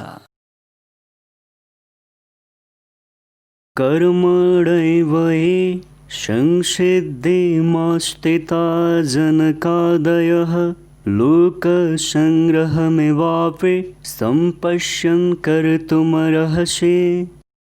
जनक आदि राजाहरूले केवल निर्धारित कर्म गर्नाले मात्रै पनि सिद्धि प्राप्त गरे। त्यसैले साधारण मानिसहरूलाई शिक्षा दिने उद्देश्यले पनि तिमीले कर्म गर्नै पर्दछ। जनक जस्ता राजाहरू सिद्ध आत्मा हुन्, त्यसैले उनीहरूलाई वेदमा निर्धारित गरिएका कर्तव्यको पालना गर्नै पर्ने बाध्यता थिएन। तैपनि उनीहरूले सर्वसाधारण मानिसहरूलाई उदाहरण प्रस्तुत गर्नको लागि सबै निर्धारित कर्महरू सम्पन्न गरे। जनक सीताजीका पिता र भगवान रामका ससुरा हुनुहुन्थ्यो। भगवानका महान भक्त हुनाले उहाँको स्थिति असाधारण थियो। तापनि उहाँ मिथिला जनकपुर क्षेत्रका राजा भएका हुनाले आफ्ना प्रजालाई कर्तव्यको पालना कसरी गर्नुपर्छ भन्ने शिक्षा उहाँले दिनुपर्थ्यो। त्यसैले जनकले कर्मको त्याग गर्नु भएन। भगवान कृष्ण र भगवानका सासू सखा अर्जुनलाई कुरुक्षेत्रको युद्धभूमिमा लडाईँ गर्नुपर्ने आवश्यकता थिएन। तापनि सामान्य मानिसलाई पाठ सिकाउनको लागि उहाँहरू लड्नुभयो। जब राम्रा परामर्शहरू तथा प्रयासहरू असफल हुन्छन् त्यस अवस्थामा हिंसा पनि आवश्यक हुन्छ भन्ने शिक्षा दिनको लागि उहाँहरूले युद्ध गर्नुभयो। कुरुक्षेत्रमा युद्ध सुरु हुनुभन्दा अगाडि युद्ध रोक्नको लागि स्वयं भगवान सहितका व्यक्तिहरूबाट सबै किसिमका प्रयासहरू भए, तर अर्को पक्ष लडाईँ गर्न नै तयार रह्यो। त्यसैले यस किसिमको उपयुक्त कारण भएकाले युद्ध गर्नु आवश्यक थियो। हुन त कृष्ण भावना भावित व्यक्तिलाई कुनै पनि सांसारिक कार्यमा रुचि हुँदैन, तापनि उनीहरू सर्वसाधारणलाई कसरी कर्म गर्नुपर्छ र कसरी रहनुपर्छ भन्ने ज्ञान सिकाउनको लागि कर्म गरिरहन्छन्। कृष्ण भावनामा रहेर कर्म गर्ने अनुभव भएका व्यक्तिहरू अरूले उनीहरूको अनुसरण गर्न सक्ने किसिमले काम गर्दछन्। यस कुराको व्याख्या तलको श्लोकमा गरिएको छ। यद्यदाचरते श्रेष्ठस्तत् देवतरुजनः स यत् प्रमाणं कुरुते लोकस्तदनुवर्तते। ठुला मानिसले जे जस्तो काम गर्दछन् सामान्य मानिसले त्यसैको अनुसरण गर्दछन्। ठुला मानिसले अनुकरणीय कार्य गरेर जस्तो आदर्श स्थापित गर्दछन् सारा संसारले तिनै कुराको अनुसरण गर्दछ। साधारण मानिसहरूलाई व्यवहारिक आचरणद्वारा जनतालाई शिक्षा दिन सक्ने नेताका सधैँ आवश्यकता हुन्छ। स्वयं आफै धूम्रपान गर्ने नेताले जनतालाई धूम्रपान नगर्ने शिक्षा दिन सक्दैन। भगवान चैतन्य महाप्रभुले भन्नुभएको छ, शिक्षकले शिक्षा दिनुभन्दा पहिले त्यो कुरालाई आफैले आचरण गरेर देखाउनु पर्दछ। यस किसिमको व्यवहारिक शिक्षा दिने शिक्षकलाई आचार्य भनिन्छ वा आदर्श शिक्षक भनिन्छ। त्यसैले सर्वसाधारणलाई शिक्षा दिने शिक्षकले शास्त्रका सिद्धान्तको पालना गरेकै हुनुपर्छ। एउटा शिक्षकले प्रामाणिक शास्त्रका विरुद्ध कुनै पनि नियम बनाउन सक्दैन। मनुसंहिता र यस्तै अरू प्रामाणिक शास्त्रहरू मानव समाजको लागि अनुसरण गर्न योग्य पुस्तकहरू हुन्। तसर्थ नेता वा शिक्षकको उपदेश यस्तै प्रामाणिक शास्त्रका सिद्धान्तमा आधारित हुनुपर्छ। आफ्नो उन्नति चाहने व्यक्तिले पूर्ववर्ती महान आचार्यहरूले अपनाएको आदर्श नियमहरूलाई अनुसरण गर्नुपर्छ। श्रीमद् भागवतमा पनि यही कुराको पुष्टि गर्दै भनिएको छ, मानिसले महान भक्तहरूका चरण चिन्हकै अनुसरण गर्नुपर्छ। आध्यात्मिक अनुभूतिको क्षेत्रमा उन्नति गर्ने मार्ग पनि यही नै हो। राज्यको राजा होस् या प्रशासन प्रमुख होस्, स्कुलको शिक्षक होस् या घरको बाबु होस्, यी सबै सर्वसाधारणहरू अबोध मानिसहरूका स्वाभाविक नेता मानिन्छन्। यस्ता सबै प्रकारका स्वाभाविक नेताहरूको आफ्ना आश्रितहरूप्रति एउटा ठूलो जिम्मेवारी हुन्छ। अत तिनीहरू सबै नैतिक तथा आध्यात्मिक नियमका प्रामाणिक पुस्तकहरूसँग राम्ररी परिचित हुनु आवश्यक छ।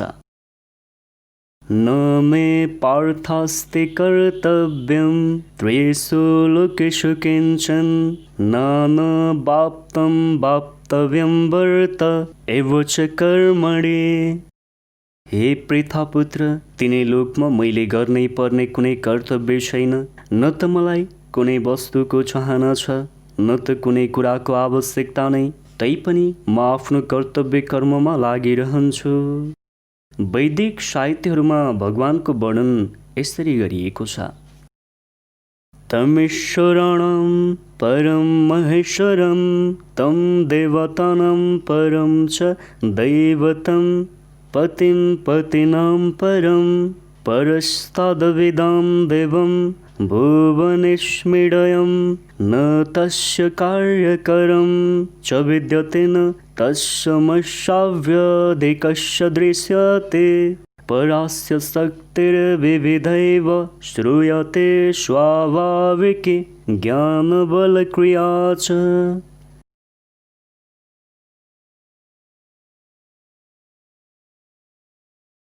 परमेश्वर अरू सबै नियन्त्रकहरूका पनि नियन्ता हुनुहुन्छ। उहाँ सबै लोकपालहरूबाट सर्वश्रेष्ठ हुनुहुन्छ। उहाँको अधीनमा सबै छन्। परमेश्वरबाट नै सबै जीवात्माले आफ्नो विशिष्ट शक्ति प्राप्त गर्दछन्। जीवात्मा स्वयंमा श्रेष्ठ छैन। भगवान सबै देवताका पूजनीय हुनुहुन्छ र सबै निर्देशकका परम निर्देशक हुनुहुन्छ। त्यसैले उहाँ सबै प्रकारका भौतिक नेताहरू तथा प्रशासकहरू भन्दा दिव्य हुनुहुन्छ र सबैका पूजनीय पनि हुनुहुन्छ। उहाँभन्दा ठुलो तथा महान अर्को कोही छैन। उहाँ सबै कारणहरूका कारण हुनुहुन्छ। उहाँको शारीरिक स्वरूप साधारण जीवात्माको जस्तो छैन। उहाँको शरीर र आत्मामा कुनै भिन्नता छैन। उहाँ परम पुरुष हुनुहुन्छ। उहाँका सबै इन्द्रियहरू दिव्य छन्। उहाँको कुनै एउटा इन्द्रियले अरू इन्द्रियहरूको समेत कार्य गर्न सक्दछ। त्यसैले उहाँभन्दा ठुलो पनि कोही छैन र उहाँको बराबरीमा पुग्ने पनि कोही छैन। उहाँका शक्तिहरू बहुरूपी छन्। त्यसैले उहाँका कार्यहरू प्राकृतिक क्रम अनुसार स्वतः सम्पन्न हुँदै जान्छन्। श्वेताश्वतर उपनिषद 6:7-8। भगवानमा हरेक वस्तु पूर्ण ऐश्वर्यमा र पूर्ण सत्यमा अवस्थित हुन्छन्। भगवानले गर्नै पर्ने कुनै कर्तव्य हुँदैन। जसलाई आफ्नो कर्मको फल प्राप्त गर्नु छ त्यसलाई केही न केही कर्म गर्नुपर्ने हुन्छ। तर जसलाई यी तिनै लोकमा कुनै पनि वस्तु पाउन बाँकी छैन त्यसका लागि कर्तव्य पनि केही छैन। तैपनि भगवान कृष्ण क्षत्रियहरूका नेता बनेर कुरुक्षेत्रको युद्धभूमिमा कार्यरत हुनुहुन्छ। किनभने दिन दुखीहरूलाई सुरक्षा प्रदान गर्नु क्षत्रियहरूको धर्म हो। हुन त भगवान सबै शास्त्रका विधि विधानहरूभन्दा माथि हुनुहुन्छ। तैपनि उहाँ शास्त्र विरुद्ध कुनै काम गर्नुहुन्न। एदेहयं न वर्तेयं जातो कर्मण्यतन्द्रितः मम वर्तमानो वर्तन्ते मनुष्यः पार्थ सर्वशः। यदि मैले आफ्ना निर्धारित कर्तव्य कर्मलाई सावधानीपूर्वक सम्पन्न गरिन भने हे अर्जुन, सारा मानिसहरू मेरै अनुसरण गरेर अल्छी हुन पुग्नेछन्।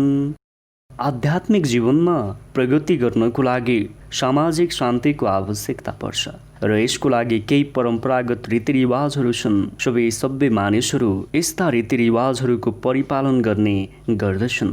यस्ता विधि नियमहरू बद्ध जीवहरूका लागि मात्र हुन्। भगवान कृष्णका लागि यी नियमहरू होइनन्। तैपनि उहाँ धार्मिक सिद्धान्तको स्थापना गर्नको लागि अवतरित हुनुभएको हुनाले उहाँले निर्दिष्ट नियमहरूको पालना गर्नुभयो। अन्यथा सर्वसाधारणहरू मानिसले पनि उहाँकै चरण चिन्हको अनुसरण गर्ने थिए। किनभने उहाँ नै सबभन्दा ठुला आधिकारिक व्यक्तित्व हुनुहुन्छ। भगवान श्रीकृष्णले आफ्ना घरमा रहँदा र घरबाट बाहिर रहँदा पनि एउटा गृहस्थले गर्नुपर्ने सबै धार्मिक कृत्यहरू गरिरहनुहुन्थ्यो भन्ने कुराको जानकारी हामीले श्रीमद् भागवतबाट पाउन सक्छौँ। उच्छेदयुरिमे लोकाम कुर्यायं कर्मं चेदहं शङ्करस्य च कर्ता स्यामुपहन्यामिमः प्रजाः। यदि मैले निर्दिष्ट कर्तव्य गरिन भने सारा मानिसहरू नष्ट हुनेछन् अनि म वर्णशङ्कर जनसङ्ख्या वृद्धिको पनि कारण बन्नेछु र यसरी सम्पूर्ण प्राणीहरूको शान्तिको विनाशक बन्न पुग्नेछु। वर्णशङ्कर भनेको नचाहिएको जनसमुदाय हो र यसले सर्वसाधारणको शान्तिमा बाधा पुर्याउँछ। यही सामाजिक विघ्न बाधालाई रोक्नको लागि अनेक विधिविधानको व्यवस्था गरिएको हो। यी विधिविधानहरूद्वारा मानिसहरू जीवनमा आध्यात्मिक उन्नति गर्नको लागि स्वतः शान्तिपूर्ण र सुसङ्गठित हुन पुग्छन्। जब भगवान कृष्ण अवतरित हुनुहुन्छ यस्ता महत्त्वपूर्ण कार्यहरूको आवश्यकता र प्रतिष्ठा बनाइराख्नको लागि उहाँले पनि ती विधि विधान अनुसार आचरण गर्नुहुन्छ। भगवान समस्त प्राणीहरूका पिता हुनुहुन्छ।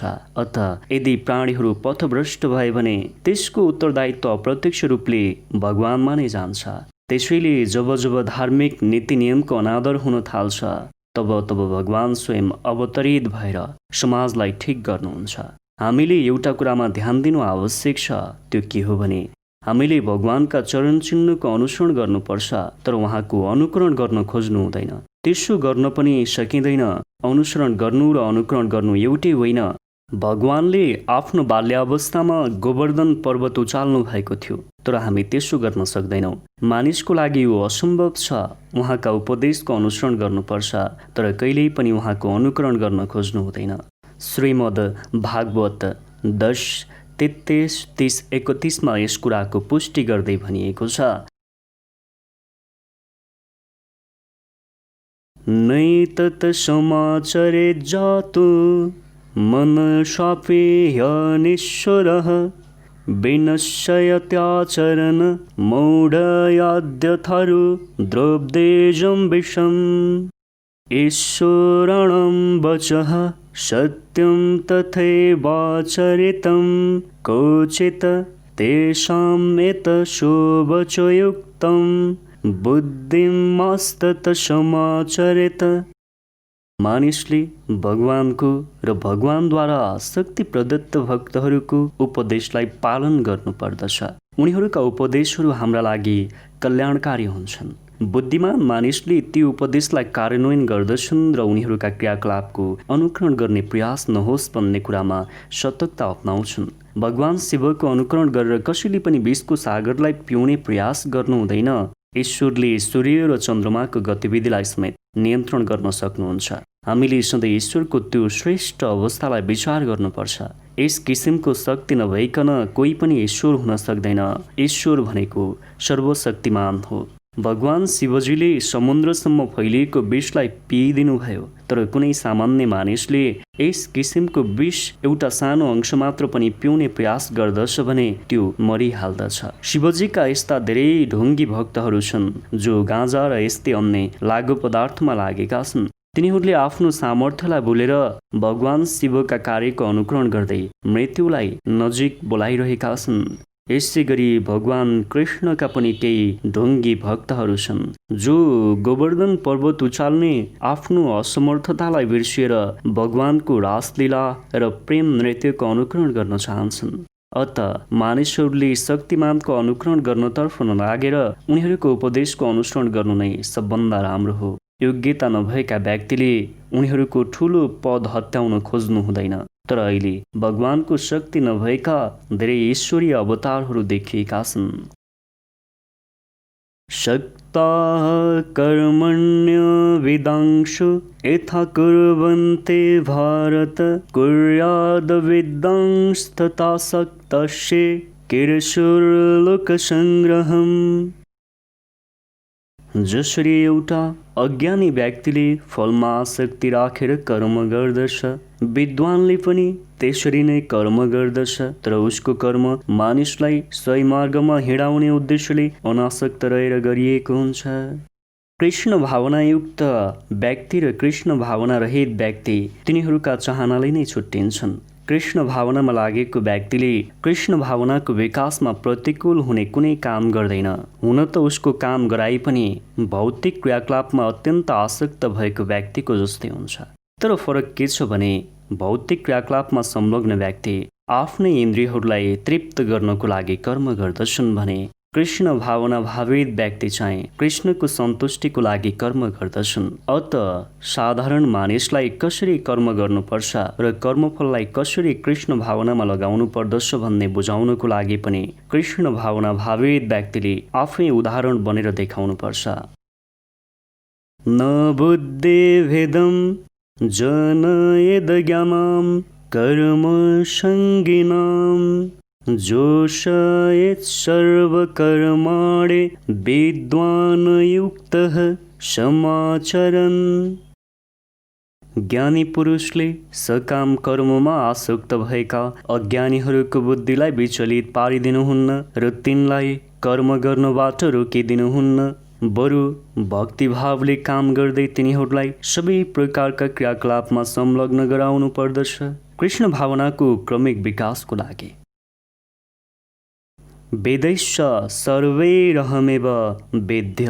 वैदिक अनुष्ठानको पराकाष्ठ यही हो। भौतिक गतिविधिका लागि दिइएका निर्देशनहरू लगायत वेदमा व्यवस्था गरिएका सबै प्रकारका यज्ञ तथा अनुष्ठानको एउटै उद्देश्य कृष्णलाई बुझ्नु हो, किनभने कृष्ण जीवनका परम लक्ष्य हुनुहुन्छ। तर इन्द्रिय तृप्तिभन्दा परेको कुनै कुरा थाहा नभएका बद्ध जीवात्माहरू त्यही उद्देश्य पूर्तिका निमित्त वेदको अध्ययन गर्दछन्। वैदिक यज्ञ अनुष्ठानद्वारा मानिसका सकाम कर्म र इन्द्रिय तृप्तिका कामहरू नियमित हुन पुग्दछन् र त्यसैबाट उसले बिस्तारै कृष्ण भावनाको उत्कर्ष प्राप्त गर्दछ। अत कृष्ण भावनालाई आत्मसात गरेका व्यक्तिले अरूहरूलाई तिनका क्रियाकलाप र बुझाइमा बाधा उत्पन्न गरिदिनुहुन्न, बरु उनीहरूले त सम्पूर्ण कर्मफललाई कृष्णका सेवामा कसरी लगाउन सकिन्छ भन्ने देखाउँदै काम गर्नुपर्छ। कृष्ण भावना भावित भएको व्यक्तिले गरेको यस्तो काम देखेर इन्द्रिय तृप्तिका लागि कर्म गर्ने अज्ञानी व्यक्तिले पनि कसरी काम गर्नुपर्छ र कसरी व्यवहार गर्नुपर्छ भन्ने कुरा सिक्न सक्दछ।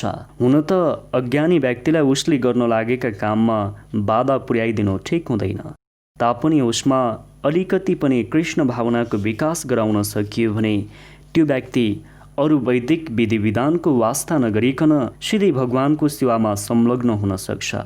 त्यस्ता भाग्यशाली व्यक्तिहरूले वैदिक विधि विधानको अनुसरण गरिरहनु पर्दैन, किनभने कृष्ण भावनाद्वारा नै तिनीहरूले त्यो सम्पूर्ण फल प्राप्त गर्दछन् जुन फल निर्धारित कर्तव्यहरूको पालन गर्नाले प्राप्त हुन्छ।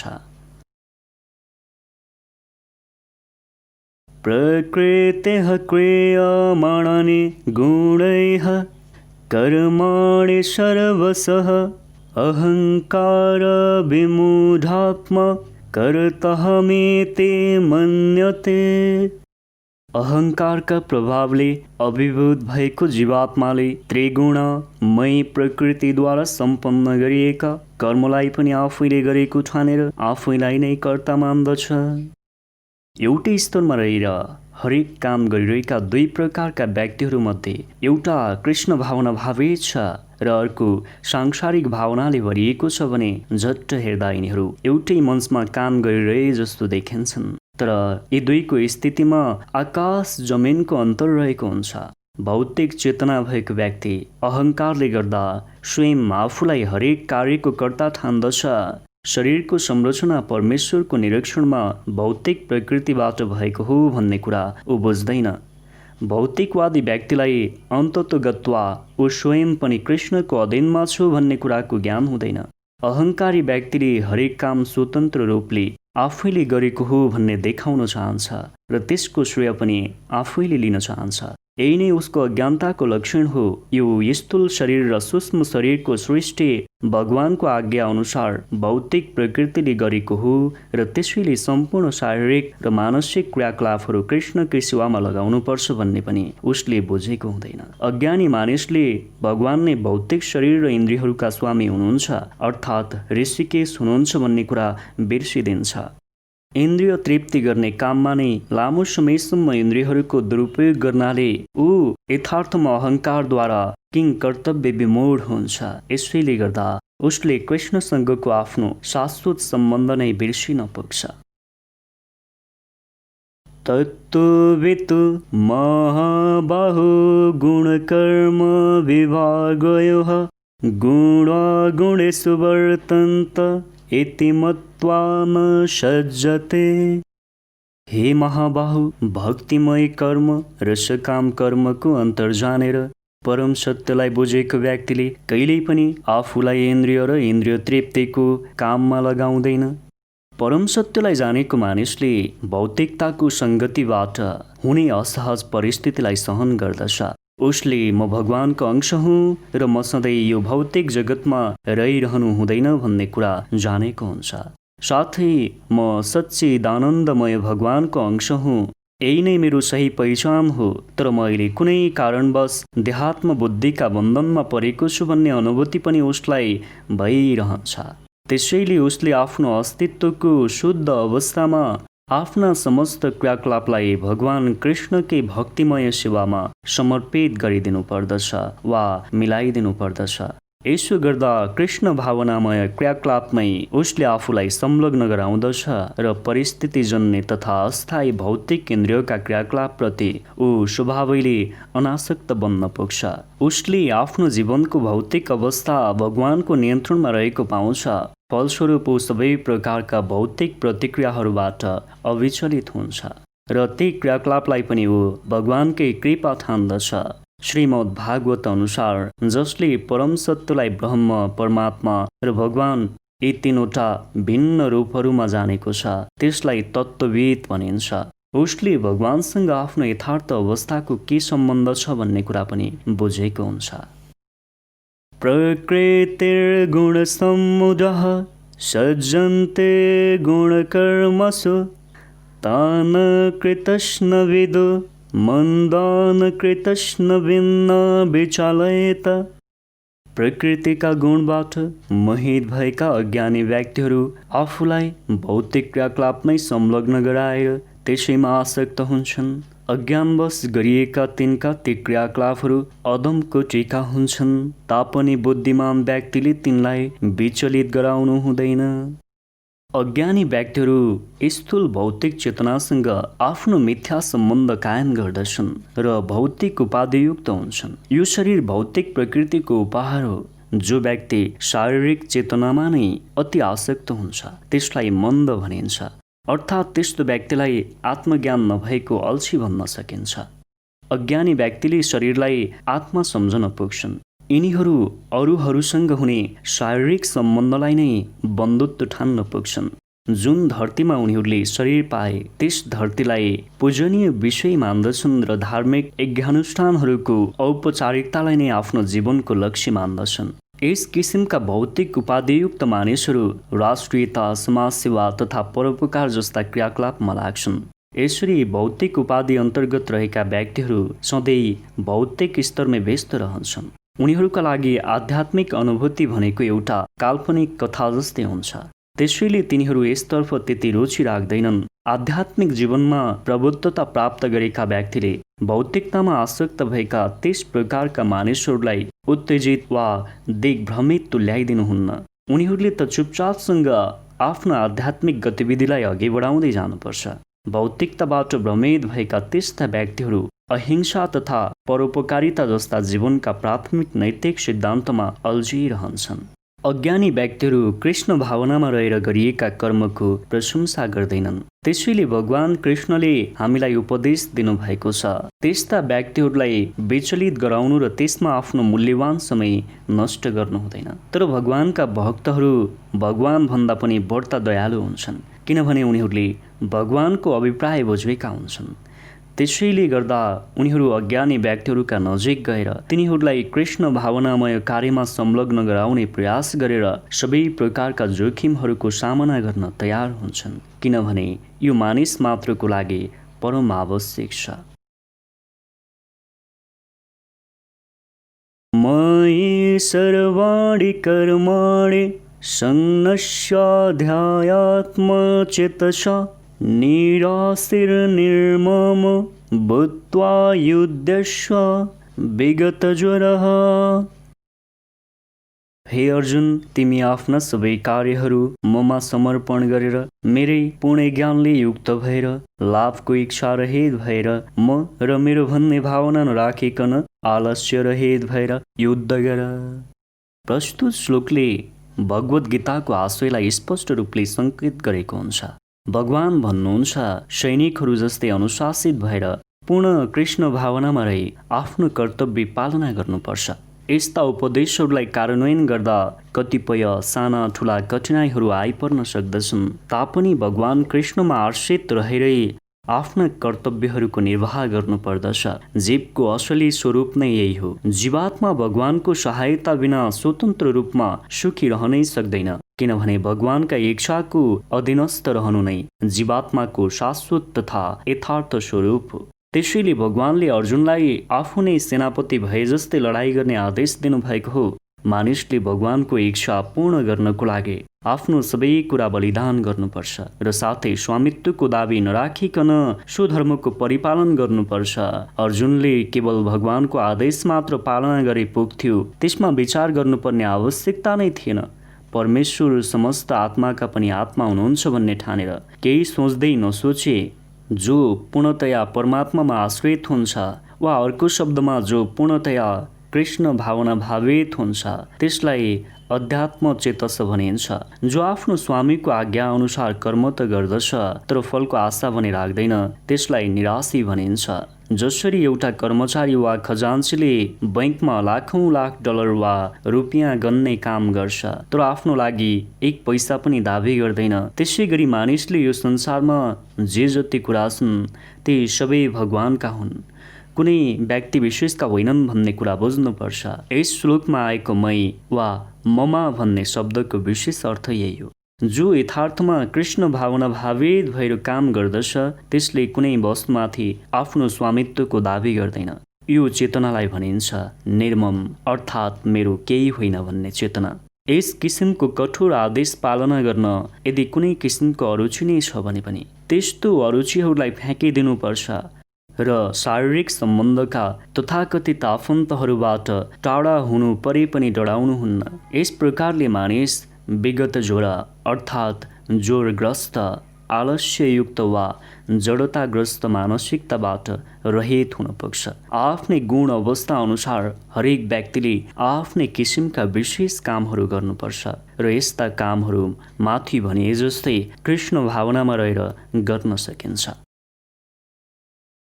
एमे मतमिदं नित्यमतो तिष्ठन्ते मानवः श्रद्धावन्तो न शूयन्तो मुच्यन्ते तेऽपि कर्मभिः। मेरो उपदेश अनुसार आफ्ना कर्तव्यहरूको पालना गर्दै श्रद्धायुक्त तथा ईर्ष्यारहित भएर मैले दिएका शिक्षाको अनुसरण गर्ने व्यक्ति सकाम कर्मका बन्धनबाट मुक्त हुन्छ। भगवान कृष्णका उपदेशहरू सम्पूर्ण वैदिक ज्ञानका सार हुन्। त्यसैले यो उपदेशमा कुनै अपवाद छैन र यी शाश्वत सत्य छन्। जसरी वेद शाश्वत छ त्यसै गरी कृष्ण भावनाको सत्य पनि शाश्वत छ। त्यसैले भगवानप्रति कुनै ईर्ष्या भाव नराखी मानिसले दृढतापूर्वक उहाँका उपदेशहरू पालना गर्नुपर्छ। भगवत गीताको भाष्य लेख्ने धेरै दार्शनिकहरू छन् तर तिनीहरूको कृष्णमा कुनै विश्वास छैन।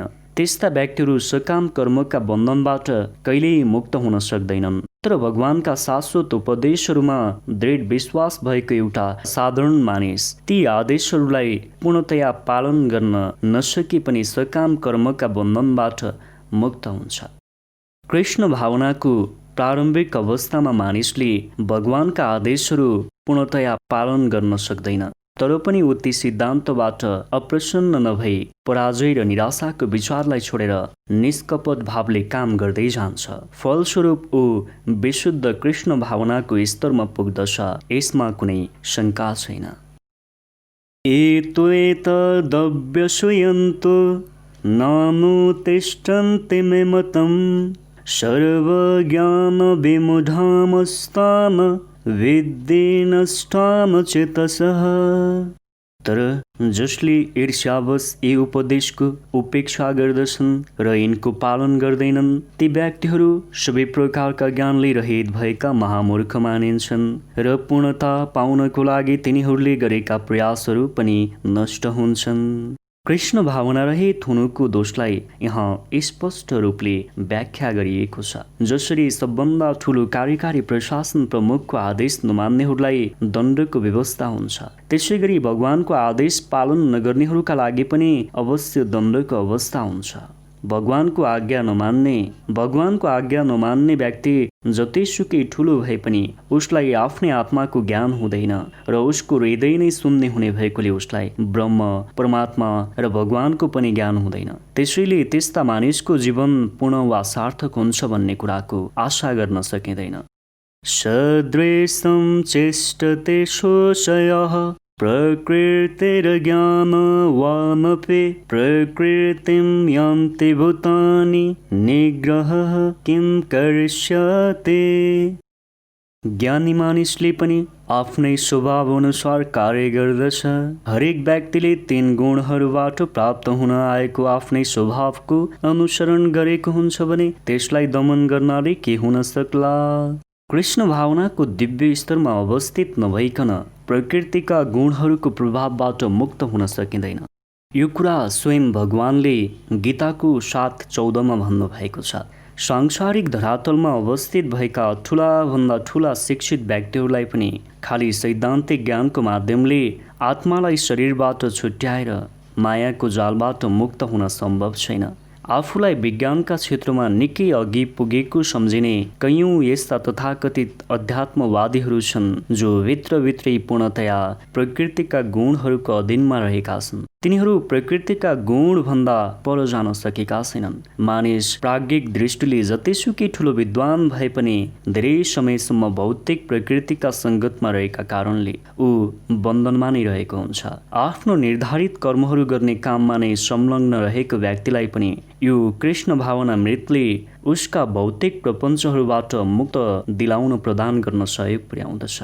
आफ्नो निर्धारित कर्महरू गर्ने काममा नै संलग्न रहेको व्यक्तिलाई पनि यो कृष्ण भावना मृतले उसका भौतिक प्रपञ्चहरूबाट मुक्ति दिलाउन प्रदान गर्न सहयोग पुर्याउँदछ। त्यसैले पूर्णतया कृष्ण भावनामा भावित नभइकन कसैले पनि निर्धारित कर्महरूको परित्याग गर्नु हुँदैन। कसैले पनि आफ्नो निर्धारित कर्तव्यलाई परित्याग गरेर तथाकथित योगी वा कृत्रिम अध्यात्मवादी बन्ने प्रयास गर्नुहुन्न। बरु आफू जुन ठाउँमा छ त्यही ठाउँमा रहेर कृष्ण भावना मृतको राम्रो प्रशिक्षण प्राप्त गर्नु र कृष्ण भावना भावित हुने कोसिस गर्नु उत्तम हुन्छ।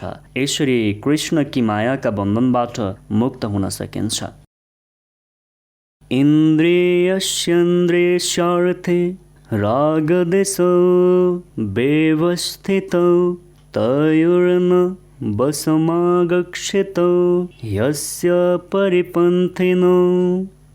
प्रत्येक इन्द्रिय र त्यसका इन्द्रियका विषयसँग सम्बन्धित राग र द्वेषलाई व्यवस्थित गराउने केही नियमहरू हुने गर्दछन्। मानिस यस्ता राग र द्वेषबाट वशीभूत हुन हुँदैन, किनभने यी राग द्वेषहरू आत्मसाक्षात्कारका मार्गमा अवरोधक बनेर बस्दछन्।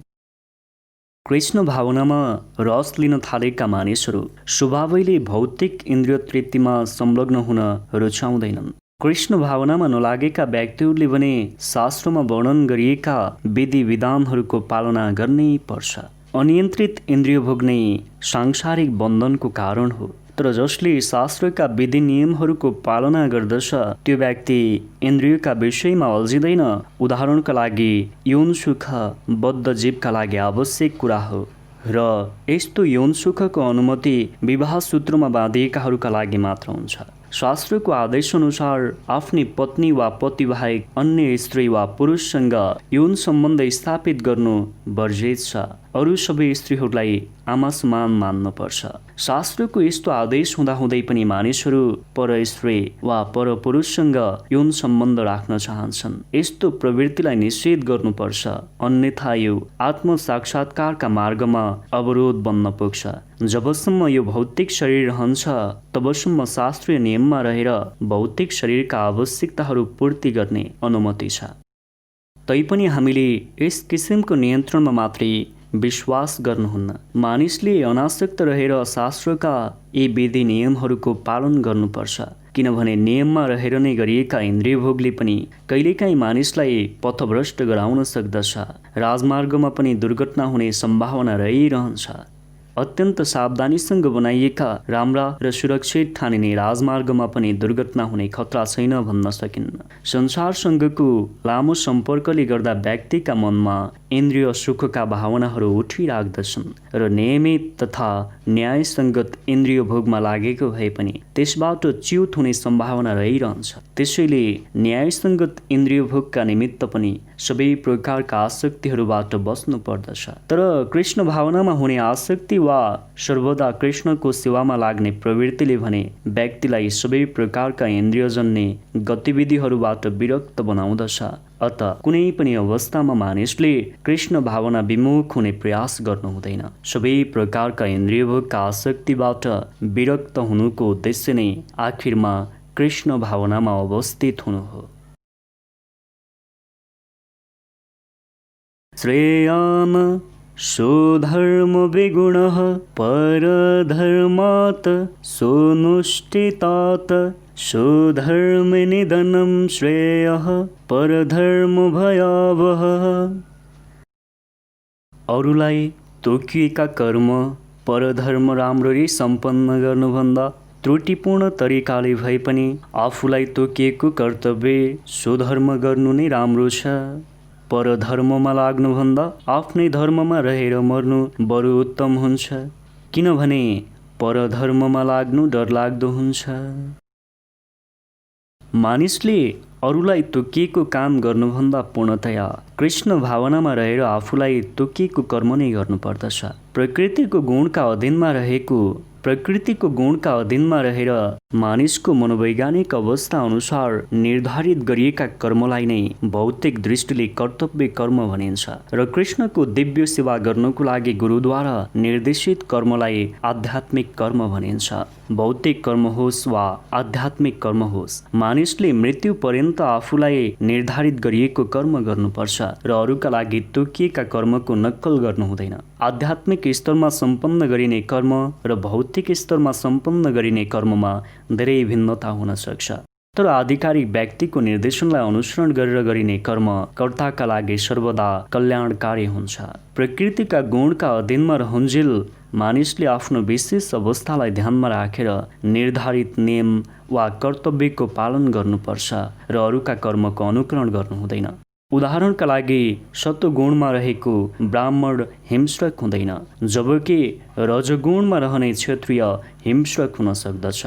एउटा क्षत्रियका लागि ब्राह्मणको अहिंसा सिद्धान्त अपनाउनुभन्दा हिंसात्मक सिद्धान्तको पालन गर्दै नष्ट हुनु श्रेयस्कर छ। हरेक व्यक्तिले बिस्तारै आफ्नो हृदयलाई सफा पार्ने प्रयास गर्नुपर्दछ, अचानक होइन। जति बेला मानिस प्रकृतिका गुणहरूबाट पर हुँदै पूर्णतः कृष्ण भावनामा लीन हुन पुग्दछ, त्यति बेला एउटा प्रामाणिक गुरुका निर्देशनमा रहेर उसले जे पनि गर्न सक्दछ। पूर्ण रूपले कृष्ण भावनामा स्थिर भएका अवस्थामा त एउटा ब्राह्मणले क्षत्रियले जस्तै र एउटा क्षत्रियले ब्राह्मणले जस्तै कर्म गर्न सक्दछ।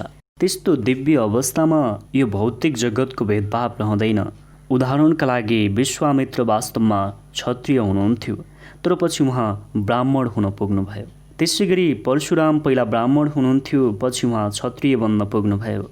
ब्रह्ममा स्थित भएको हुनाले नै उहाँहरूले त्यस्तो गर्न सक्नु भएको थियो। तर जबसम्म मानिस भौतिक स्तरमा हुन्छ तबसम्म उसले प्राकृतिक गुणहरू अनुसार नै आफूलाई निर्धारित गरिएको कर्म गर्नुपर्छ। सँगसँगै उसलाई कृष्ण भावनाको पूर्ण ज्ञान हुनु पनि आवश्यक छ। अर्जुन उवाच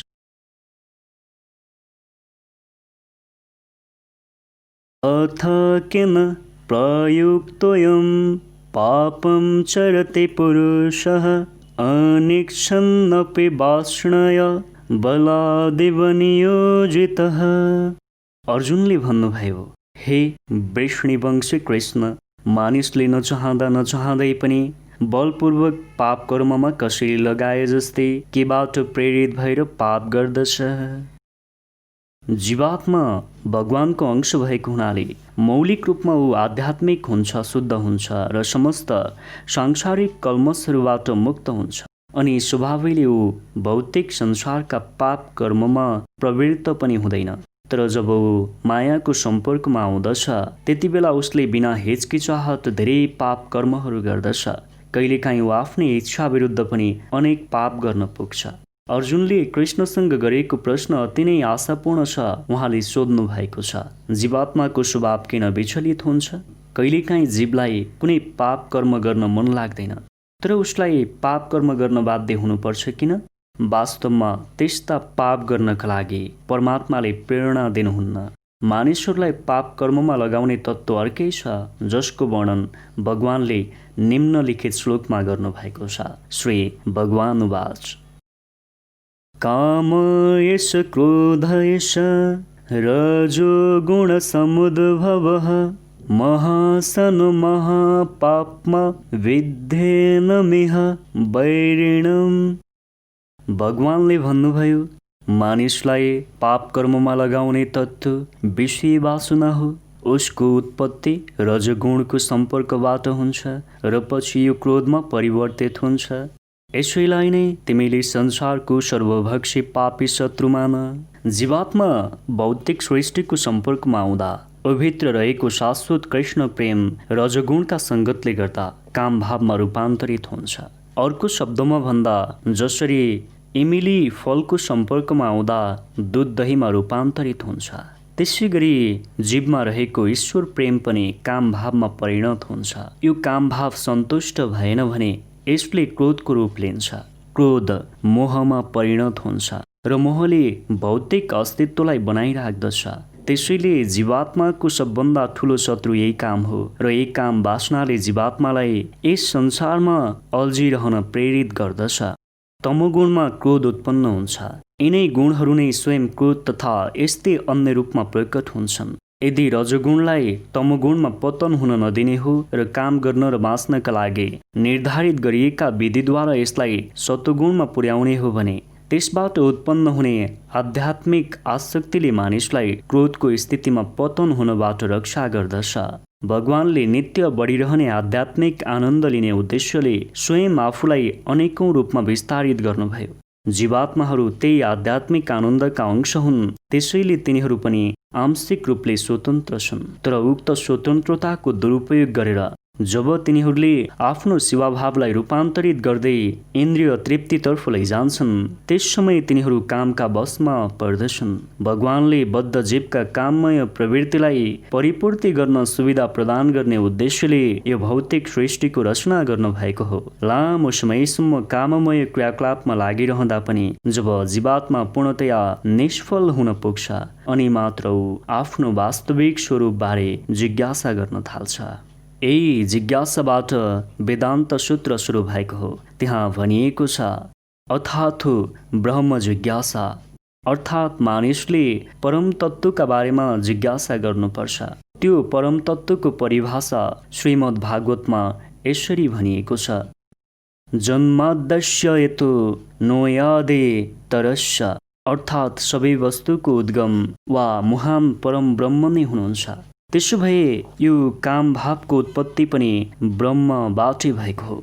त्यसो भए यो काम भावको उत्पत्ति पनि ब्रह्मबाटै भएको हो। यदि यो काम भगवानको प्रेममा रूपान्तरित भइदिने हो भने वा कृष्ण भावनामा परिणत भइदिने हो भने अथवा अझ अर्को शब्दमा हरेक वस्तुको इच्छा कृष्णका लागि भइदिने हो भने काम र क्रोध दुवै आध्यात्मिक बन्न पुग्नेछन्।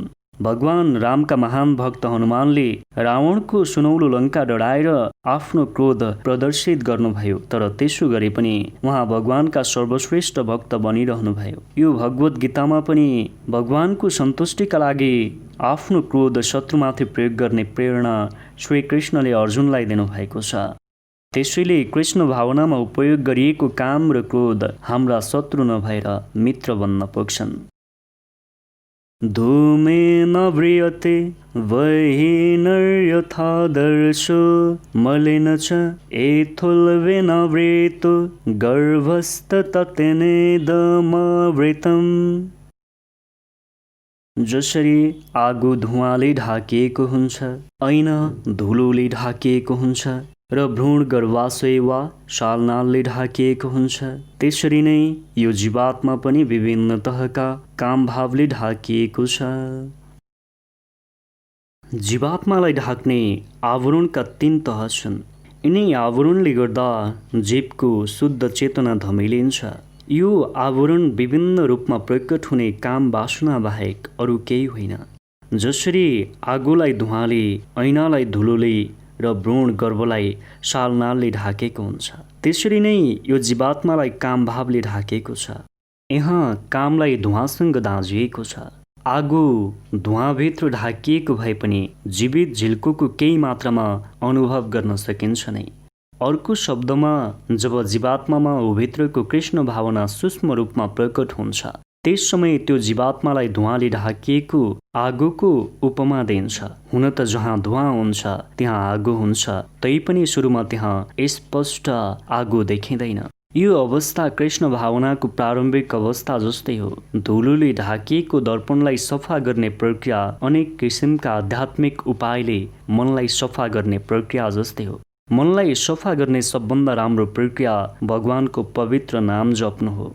गर्भाशयद्वारा ढाकिएको भ्रूण एउटा असहाय अवस्थाको उदाहरण हो। एउटा शिशु गर्भमा शालनालले ढाकिएर रहनुपर्दा कतिसम्म असहाय हुन्छ भने त्यहाँ ऊ हलचल गर्न पनि सक्दैन। बद्ध जीवको यो अवस्थालाई रुख बिरुवाको अवस्थासँग तुलना गर्न सकिन्छ। वृक्षहरू पनि जीवात्मा नै हुन्, तर उनीहरूमा रहेको कामको प्रबलताले गर्दा उनीहरूलाई प्राय चेतना शून्य अवस्थामा रहनुपर्ने योनि प्राप्त भयो। धुलो जमेको ऐनाको तुलना पशु र पंक्षीहरूसँग गर्न सकिन्छ। धुवाँले ढाकिएको आगोको तुलना मानिससँग गर्न सकिन्छ। मनुष्य शरीर प्राप्त गरेको जीवात्मामा केही मात्रामा भए पनि कृष्ण भावनाको उदय हुन सक्दछ। यदि मानिसले अगाडि प्रगति गर्दै गयो भने उसको मनुष्य जीवनमा आध्यात्मिक अग्नि प्रज्वलित हुन सक्छ। धुवाँले ढाकिएको आगोलाई राम्ररी सञ्चालन गर्ने हो भने त्यहाँ आगोको ज्वाला निस्कन्छ। अत यो मनुष्य जीवन जीवात्मालाई संसारको बन्धनबाट छुटकारा पाउन दिएको एउटा राम्रो अवसर हो। मनुष्य जीवनमा सुयोग्य गुरुको निर्देशनमा रहेर कृष्ण भावनाको अभ्यास गर्नाले कामरूपी शत्रुलाई जित्न सकिन्छ। आवृतं ज्ञानमेतेन ज्ञानिनो नित्यवैरिण कामरूपेण कौन्तेय दुष्पूरेण नलेन च। यसरी बुद्धिमान जीवात्माको शुद्ध चेतनालाई आगो जस्तै बलिरहने र कहिले तृप्त नहुने कामरूपी नित्य शत्रुले ढाकिराखेको छ। मनुस्मृतिमा भनिएको छ, जसरी निरन्तर इन्धन वा तेल खन्याइरहे पनि आगोलाई तृप्त पार्न सकिँदैन, त्यसै गरी जतिसुकै विषय भोग गरे पनि कामना तृप्त हुँदैन। यस भौतिक जगतमा समस्त क्रियाकलापको केन्द्रबिन्दु नै काम मैथुन हो। त्यसैले यो संसारलाई मैथुन्यागार वा विषयी जीवनको हत्कडी भनिन्छ। साधारण कारागारमा अपराधीलाई बारभित्र थुनिन्छ, त्यसै गरी भगवानका नियमहरूको पालन नगर्ने अपराधीलाई यही विषयी जीवनरूपी हत्कडी लगाएर राखिन्छ। इन्द्रिय तृप्तिका आधारमा भौतिक सभ्यताको विकास गर्नुको अर्थ हो भौतिक जगतमा जीवात्माको अस्तित्वको अवधिलाई अझ बढाउनु। त्यसैले यो कामवृत्ति अज्ञानको लक्षण हो। यसले जीवात्मालाई यो भौतिक संसारमा बाँधि राख्दछ। इन्द्रियहरूद्वारा विषयको भोग गर्दा केही आनन्दको अनुभव हुन सक्छ, तर यथार्थमा त्यो तथाकथित आनन्दको अनुभूति मानिसको लागि परम शत्रु बन्न पुग्छ। इन्द्रियाणि मनो बुद्धिरस्याधिष्ठानमुच्यते एतैर्विमोहयत्यशे ज्ञानमावृत्य देहिनम्। इन्द्रियहरू मन र बुद्धि नै यस कामवृत्तिका निवास स्थल हुन्। यिनैका माध्यमद्वारा यी कामवृत्तिले जीवात्माको वास्तविक ज्ञानलाई ढाकिदिन्छ र उसलाई मोहित पार्दछ। कामरूपी शत्रुले बुद्ध जीवका शरीरका विभिन्न सामरिक स्थलमा आफ्नो अधिकार जमाएको छ। त्यसैले भगवान कृष्णले यहाँ ती ठाउँहरूको सङ्केत गरिरहनु भएको छ। यसबाट शत्रुलाई जित्न चाहनेले उक्त शत्रुतालाई जता पनि भेट्न सक्छ। मन नै सम्पूर्ण इन्द्रियका क्रियाकलापको केन्द्रबिन्दु हो। त्यसैले जब हामी इन्द्रियका विषयका बारेमा केही सुन्छौँ, त्यस समय मन इन्द्रिय तृप्तिका सबै विचारको भण्डार बन्न पुग्छ। फलस्वरूप मन र इन्द्रियहरू कामवृत्तिको आश्रयस्थल वा घर बन्न पुग्छन् अनि बुद्धि यस किसिमका काम वासनामय प्रवृत्तिको राजधानी बनिदिन्छ। बुद्धि आत्माको निकटतम छिमेकीद्वार हो।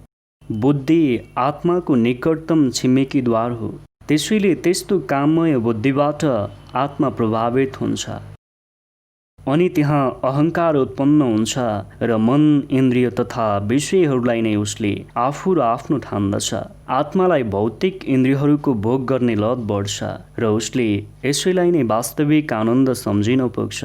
श्रीमद् भागवतको 10औं स्कन्द 84औं अध्यायको 13औं श्लोकमा आत्माको यो मिथ्या स्वरूपको श्रीमद् भागवतको 10:84-13 मा आत्माको यो मिथ्या स्वरूपको बारेमा अति राम्रोसँग व्याख्या गरिएको छ। यस्यात्मबुद्धिः गुणपेत्रिधातुके सुधिः कलत्रादिषु भौ